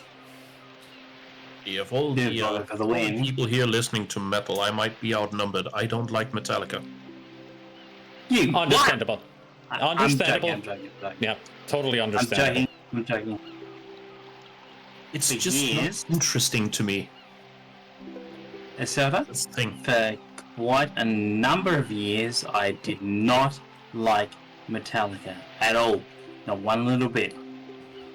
And then, what happened, actually, was as I mentioned before, I went to America, and their CDs were $9 each, so I bought them. Came back to Australia. I'm not saying this is going to happen to you, not by any chance, I don't know, but what happened for me was I chucked them on, bit by bit, one by one, and it kind of just grew on me, I guess you could say. Just grew on me. And I think you could say the same for death metal. I know for a lot of people, when it comes to death metal, they say, oh, you can't understand what they're saying, blah, blah, blah, like, oh, like, Trust me, when it comes to getting into metal, such as I did, it does grow on you. Once upon a time, I was into symphonic metal, I guess you could call it. And the more that I delved into it, the more that I tried to find more along the same lines, such as Nightwish, the more such as Kitty, which is a new metal band, by the way, but they had growls as well as the clean vocals. And I was like, oh yeah, I don't like the ground vocals, don't like that, no, I want the clean vocals. But the more that I tried to find what I was looking for, the more that I bumped into the ground vocals, and the ground vocals grew on me. And eventually I was like, actually, I like that. I really like that. And so the local radio station metal show would play death metal here and there. I'm like, actually, I don't fucking mind that shit. Like Morbid Angel, for example. I was like, wow, that sounds pretty cool to me. It really is a thing that just grows on you it's definitely not something that's like, if you're not used to hearing it, you're not going to like it, I don't reckon. But over time, if you come across it, it will grow on you and you will come to like it. And that's how I grew to like death metal. That's my experience anyway. A short version of my story is I've listened to everything up until Death Magnetic, and I've seen them live once. Still hasn't won me over. No, that's fair enough. That's fair enough. Nothing wrong with that. The reason I don't want to see Metallica live is because I've looked at their ticket prices, and I'm like, fuck that. Like, I had a friend who really wanted to see them live, so I convinced him to buy me a ticket and I would go with him. He knew that I didn't like them at the time, and still don't. And he bought me a ticket, so I went with him. I like Metallica, but I saw their ticket prices. It's like I'll pay $200 Australian to be way back in the crowd and you see freaking nothing. It's like, yeah, fuck that. Whereas with Iron Maiden, I was very lucky because I was in Switzerland with my brother who lived in Switzerland, and he wanted to do something with me, like, brother love, as you can imagine. And he knew I was a metalhead, obviously. And it just so happened that a festival was passing by that included Iron Maiden. Now, tickets were obviously sold out, but he looked online, like the equivalent of Facebook in Switzerland. There was a woman who was like, I've got tickets for the whole week, but this one day I don't give a shit about. It's for sale. And that was the day that Iron Maiden were playing. So my brother, hooked onto it. Bam, let's get tickets for that. And he's not even into Iron Maiden, but he did it for me because he knew that I'm a metalhead and he knew that I would love to see Iron Maiden live. And holy fuck, they put on a good show. I'll never forget it. And he paid sweet bugger all for the tickets as well, which is a bonus plus, But that was a real bonding moment for me and my brother, seeing Iron Maiden live. I'll never forget it. Holy shit, they put on a good show.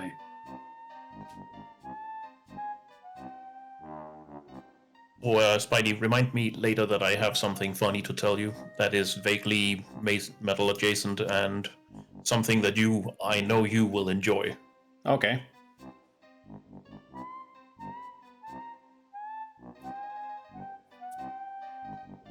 Sorry for blogging about my story. It really was precious to me, that story. It really was. Like, holy shit. I didn't know that Iniquity is from Denmark. But yeah, it's I actually looked up Iniquity. That is the same band that my friend introduced me to.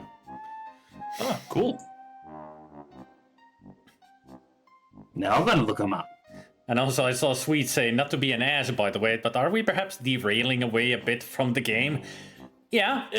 I've been wanting to play the game, but I don't want to interrupt the Asriel story. It's okay to do that now, if you want to. May I play my game on my stream? Oh, thank you. I know, right? I apologize. I'm sorry for that. No, don't apologize. It was interesting to listen to. I mean, I'm curious about people. It's like the one quote that we have, that I'm interested in other people's shit. I'm a listener. If somebody starts talking, I listen. Especially when it's an interesting topic. Even if it's not an interesting topic, I just listen. Yeah, same here. I might be thinking, oh gosh. You're amazing, boy. Yeah. You're amazing boar. Okay, I didn't know I'm a boar. Thank you. I know. I thought it was exciting. Apparently, I'm boring. It's up for you, though, right? I accept the challenge. I'll be the most exotic and boring guy ever. There's a new challenge. That's a Bible bits. No, there's a new challenge. Make the most boring stream ever. You know who you're gonna be? You're gonna be Snooze and Moi.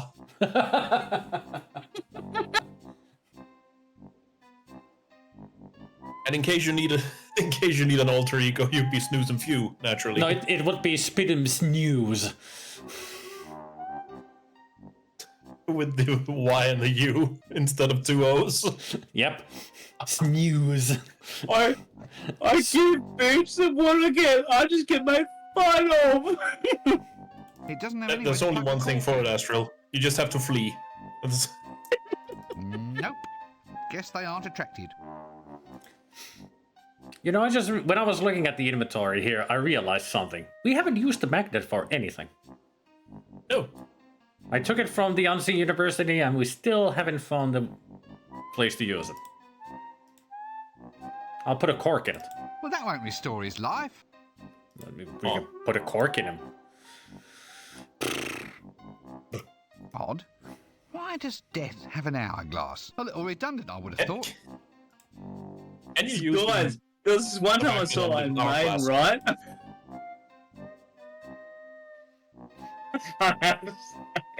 Oh, and by the way, Astriel, thanks for the 400 bits. You're welcome, bro. Don't even know why the fuck I complained, seeing I'm in the kitchen right now making meatballs anyways. Yeah, why are you complaining, you complainer? Tying that up won't do He's much Swedish. good, even if it is fun. What they do. Well, Sweden's where most of the metal comes from. So we can't go to Although- Morpok or Hollywood anymore. Been there, done. Or Forest. Oh. We can only go to Jelly Baby and others here. And of course, Bonestock. Shame. I mean, we're at the end of the game. Right now, we just need to figure out how to restore Death to his full gloriness. So yeah, Commodore. I think the guy that appears here is the answer, but I had no idea where he goes to. Maybe you don't need to follow him. Maybe you need to do something with his camel. Or his horse. Or his gerbil. Probably. So we'll just wait until we see him go past us, and then we go to his gerbil. Yeah, because he does have packs on it. Maybe there's something there. All right. That's the saddlebag. That's what we need to explore. Explore, even. Pair of saddlebags. Paired, of course, so you can lose twice as many articles as if you were carrying a single. Hey, look, a canteen. Yay, canteen. Water. Well, it's wet, runs downhill, and you can see through it. Would you want a chemical analysis? H2O. There. Done. Short answer, Astriel. You suffer, but why? Yes, I have. Nice! I think Napalm Death was one of the bands that my friend introduced me to, but I don't remember anything about Napalm Death. I mean, it's only just he played like one or two songs from each band. I remember band names, but I have no recollection of their music. They're a death/grindcore band from the UK. I've seen them live, and holy shit, they were awesome.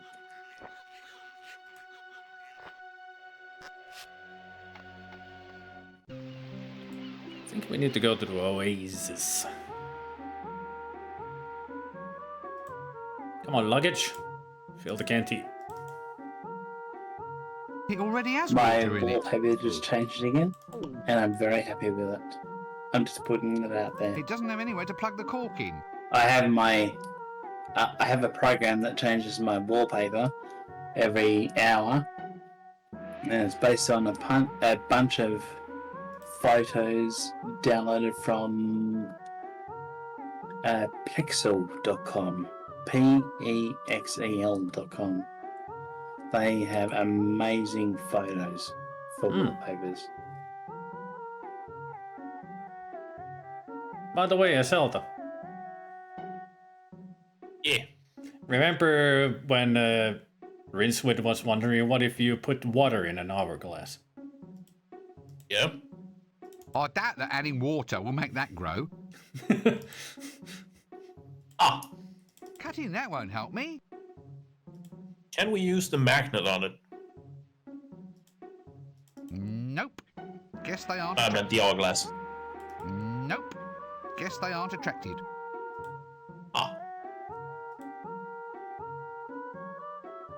It doesn't have anywhere to plug the cork in. Cutting that won't help me.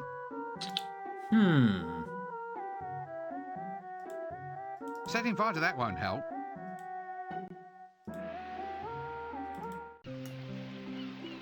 More conundrums.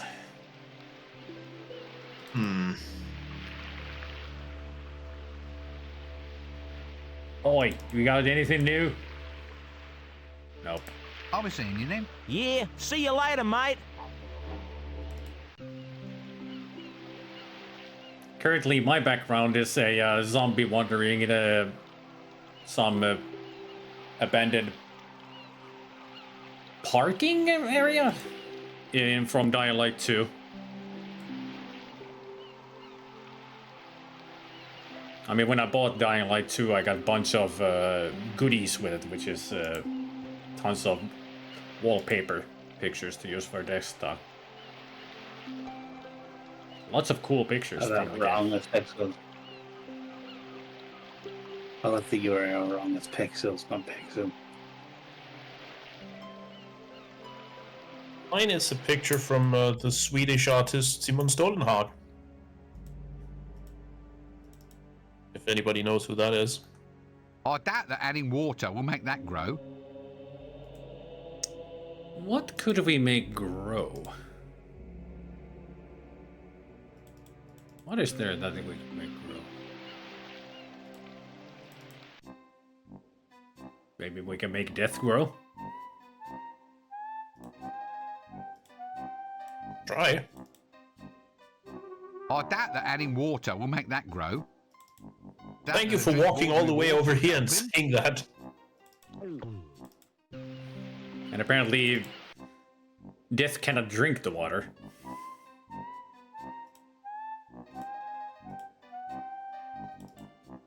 That a drink of ordinary water would help him.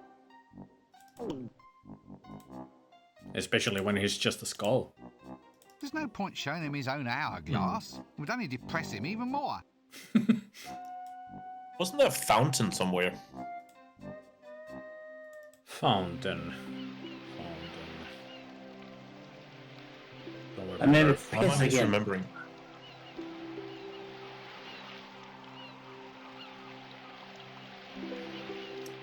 I was in the kitchen, but I could have sworn I heard Zelda saying Swede as a stripper would be garbage. I mean, he's not wrong. Okay. What? It's Swede. He's got his ears have hobo wiggling magic, as in he hears everything wrong. He hears what he wants to hear. Whereas the Aussie accent can't be mistaken. Everyone knows that.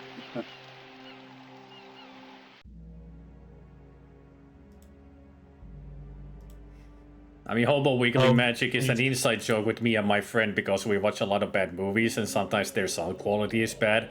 And we usually also riff the movie, so we sometimes just talk.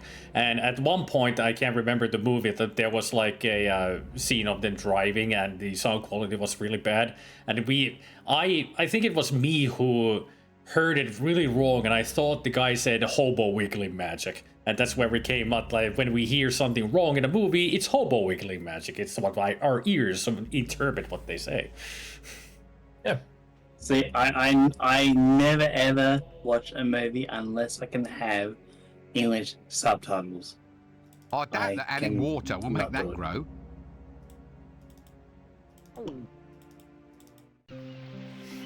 But it makes it more fun when you just can't hear things clearly.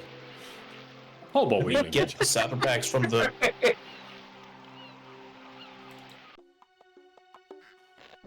And then he is Swinglish, am I right?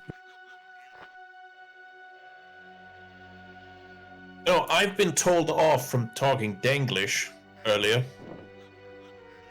And now we have Commodore here, and we had Mad Max earlier. Last time Mad Max was here, I started speaking Danglish with the very heavy Danish accent. And he told me to stop it, so I did. Holy fuck. Sorry.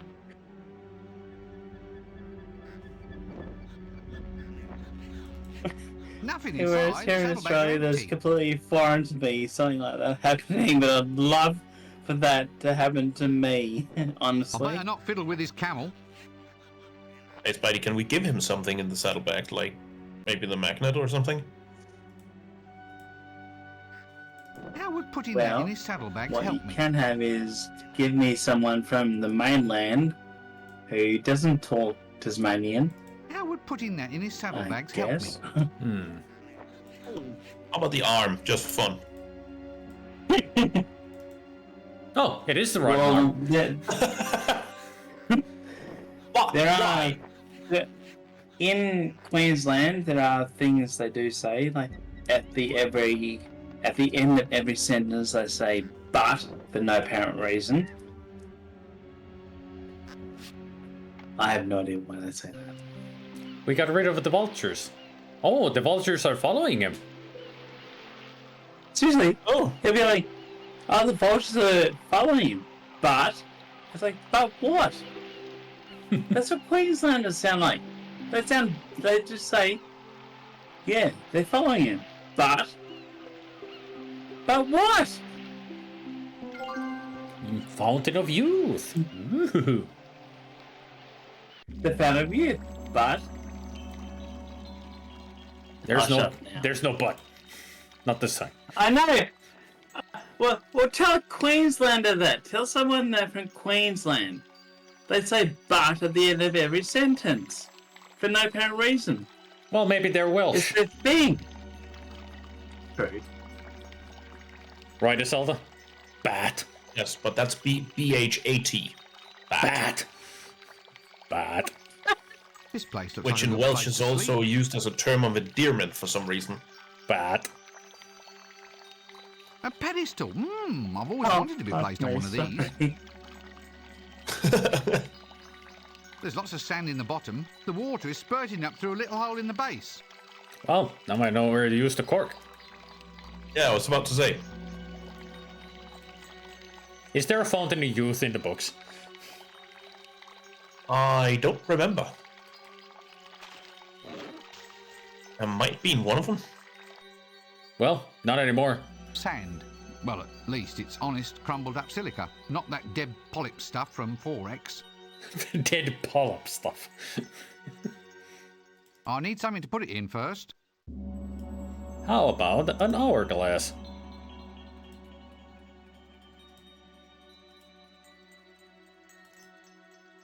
That is a big hourglass.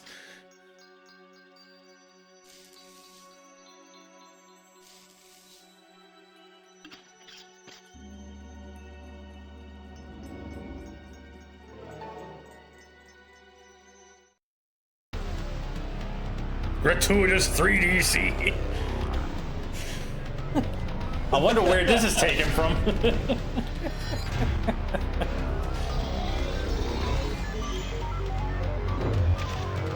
I wonder if he's gonna say hasta la vista, baby.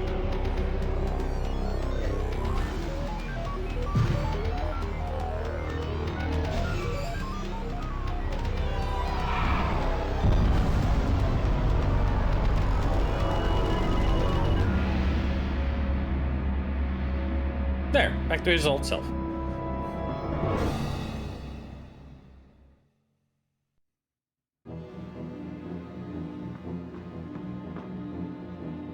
Uh-oh. I mean, Rincewind did say that that looked like a good place to sleep at.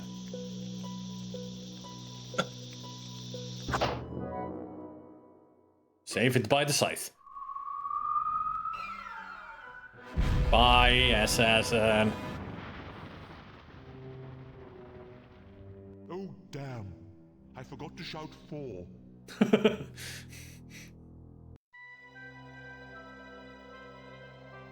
Epilogue. Epilogue. Queen Kong. Ah.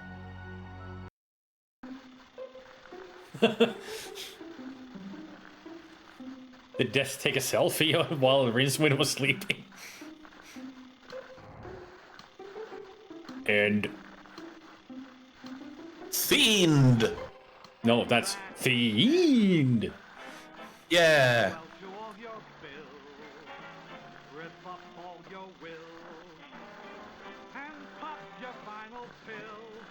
That's that they have the game's credits.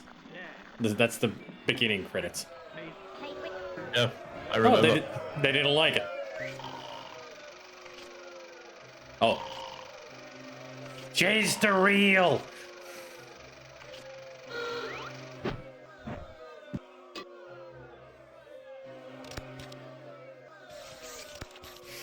Run, attack, everyone, hide themselves.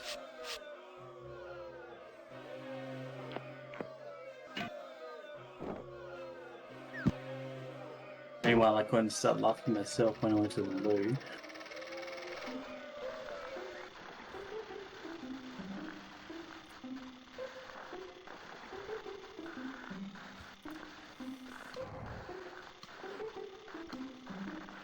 Oh, fuck me, why am I puffy? I'm so unfit.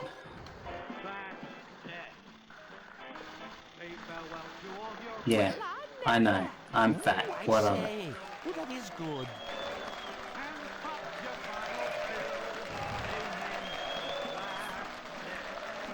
It's okay to be fat. Uh-oh.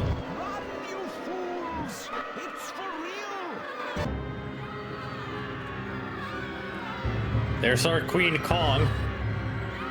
Oh, and she took the librarian, you know. Role reversal. Yes. Let's fuck her up!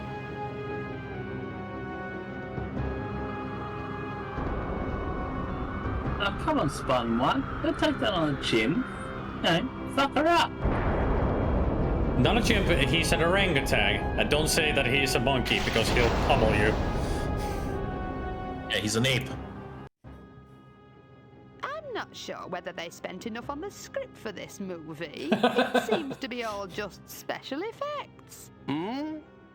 Is it intermission yet? I was hoping for something nice and sticky on a stick. The only thing sticky around here I'm trying is to this navigate. finale. Get on with it! Predator third level is not working too well.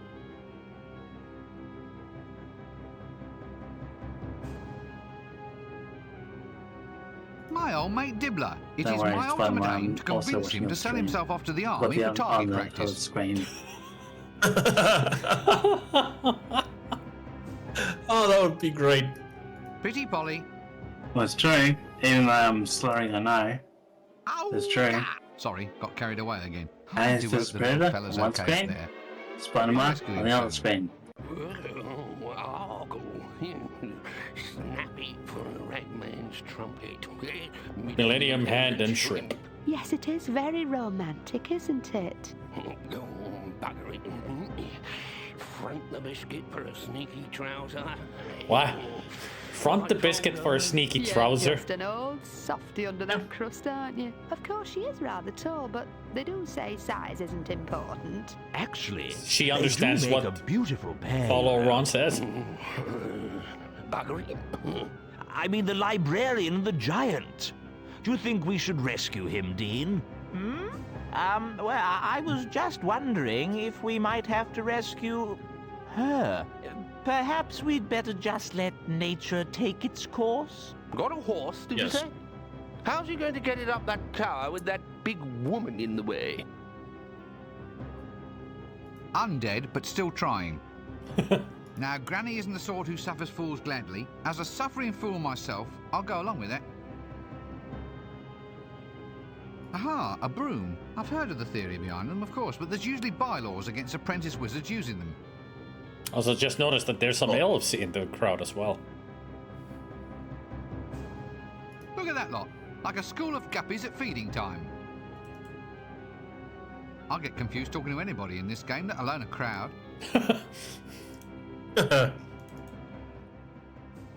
Bladders! Get your bladders here! Bladders? Only a groat apiece, and even then I'm cutting my own throat. Bladders? Are you taking the pic?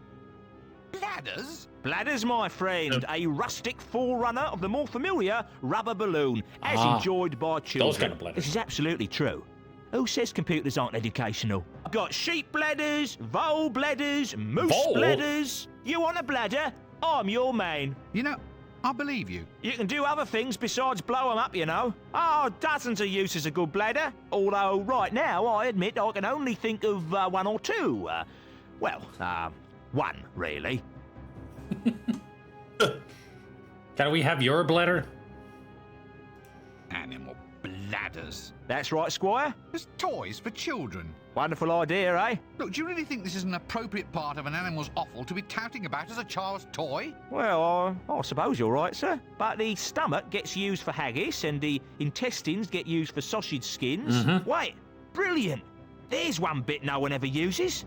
I can get hold of a pile of them right now. No, stop right there. This has gone far enough. Bladders I can almost understand, but I will not allow you to run about giving children toys made out of skulls, sir. What's wrong with that? I can make little drums, castanets, little money boxes. Skulls?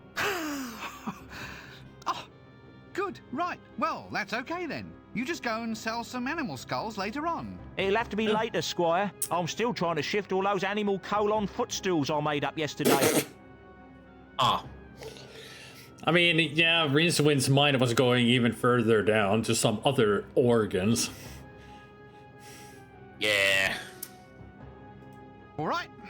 I'd like to buy some bladders, please. Certainly, Squire. Now then, what sort? We've got your rats, your vole, that's the field vole, meadow vole, and the killer Clatchian vole. The killer vole? Oh, yeah. You know the ones, 6 feet long, covered in poisonous spines, with incisors like chisel blades. Wow. But I thought voles were sweet little things, you know, small and brown and covered with fur. Not these ones, sir. Take your arm off in an instant. They've levelled old continents, obliterated ships filled with puppies, baby kittens and innocent nuns. Wait a minute. These look like sheep bladders. It comes to something when a poor sheep is finding its essential organs floating around as kiddies' balloons. Sheep, sir? Never, sir. Catch me arming sweet little creatures with curly wool and big brown eyes? Nah, not on my life. Cut me own throat if I tell a lie. These have been taken from Clatchian voles, a life form so foul, sir, so venomous, so putrid and psychotic that the hunters, sir, the hunters were all awarded medals for services to humanity. Clatchian voles is like rabid sharks on legs, sir. Oh, well, that's all right then. In that case, give me some of them. Right you are, Squire. I just hope they had time to go to the lavatory first, though.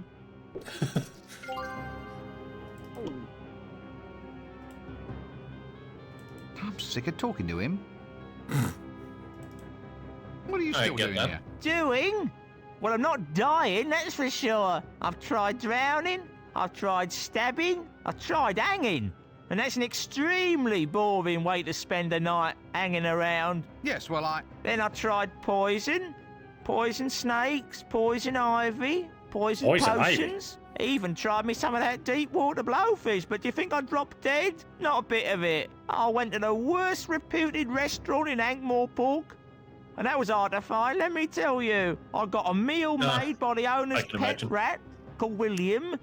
Still nothing. Can't even get a decent case of food poisoning in a town these days. In my day and age, you went in fear of your life every time you went into a street cafe. There was your basic food poisoning, your lead poisoning from the cooking pots, ground glass from the mixing pestles. Yes, look, I really have to go. And it bloody cost me 17 pence. 17! Just for a bit of fly-blown blowfish. For that kind of money, you'd expect them to throw in William the Rat as well. I ask you, how's a body supposed to get its last rites in this day and age? I am going to die if it's the last thing I do. I guess Wendell just hasn't realized he's already dead. I mean, it's kind of here. It's not easy to kill something that's dead already. No.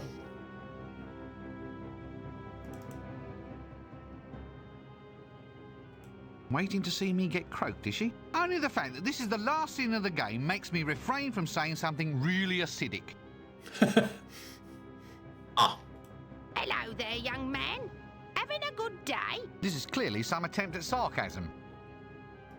Haven't you got anything better to do than sit here all day? Well, it's not every day I get to see a man torn to pieces by a giant elf. Oh, yes. Point taken. Are you sure this is where you want to be? I mean, it's not exactly safe, is it? I don't know. The safest place seems to be wherever you are. I heard all those comments you made about the animation budget, you see. She's right there, you know. You can swap minds with this raven, can you? Yes, I'm very good at it. Oh, go on. You can't possibly manage to put all your knowledge and experience into that tiny little avian brain. Of course I can. Just watch. There she goes. What a clever woman. Clever, yet oddly dumb. Now we're cooking. I've always wanted to try one of these. So now we got the broom. Now let's... Ladders! Get your bladders here! Sorry, I'm more into popping hummus.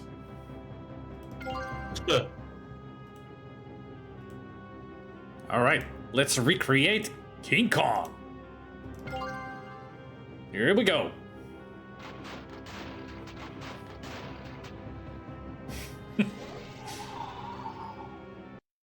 Yeah, that's about accurate. Granny's broom staff just barely starts if you give it a running start.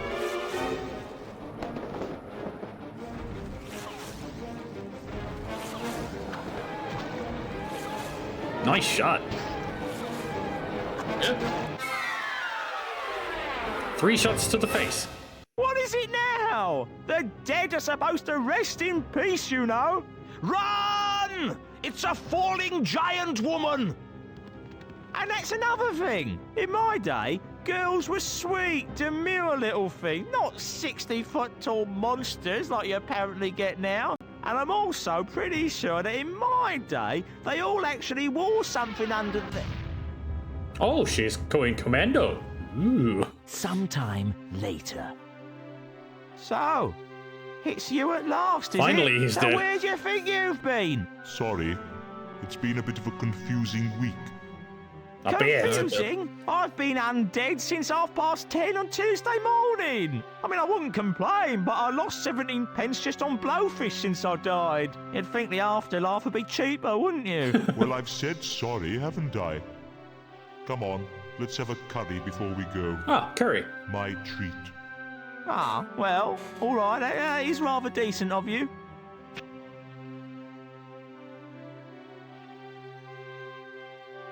Finally, By the Wendell way, got his I've piece. tried strangulation, drowning, Ah. poison, traffic accidents. I even listened to improvised jazz music. But that just made me wish I was dead. Or that the musicians were dead at any rate. Understandable. How did I finally manage to go? You got sat on by a giant elven queen. No Now, splat here's by. one I never thought of trying. Still, if you gotta go, Go with a bang.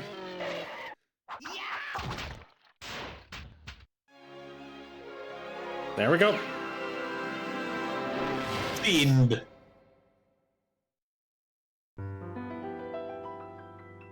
Fiend. There's a place you're always welcome. No, it's Fiend. And now the song. As nice as it can be. So, Zelda, what did you think of it? Can get in, Liked it. 'cause it's It's a great game. So much fun. Yeah. free. That's death. Yeah. No need to take a breath. Just lie around all day with not a single bill to pay. Hooray, that's death. No more sicknesses or flu. If you live beyond your means, you can die beyond them too. Boo-hoo.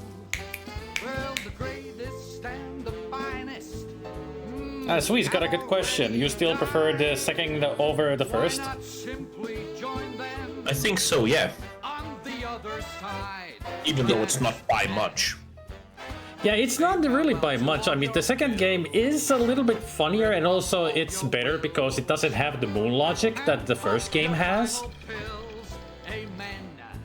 But they're both really great games. Really well written and really funny. If you're not feeling great, then it's the best way to lose weight. And now that I've had Zelda here and Banneken and others to teach me more about the Discworld lore, it makes them even funnier and better. Because now I understand the world more. I mean, the only thing that for casual players like myself, who has never read the books, it is moon logic. But Zelda was able to figure out many of the puzzles because he's read the books, he knows the world. So it makes sense to him how the puzzles work in the first game. Some of them, yes. Yeah. A very fair few, I would say, is just because I've played point-and-click adventures and kind of know the deal. Yeah. But But it helps to have read the books and know the world with some of the puzzles. It does. And the voice acting. The voice acting is just so good. And Eric Idle is the best Rincewind. Yes.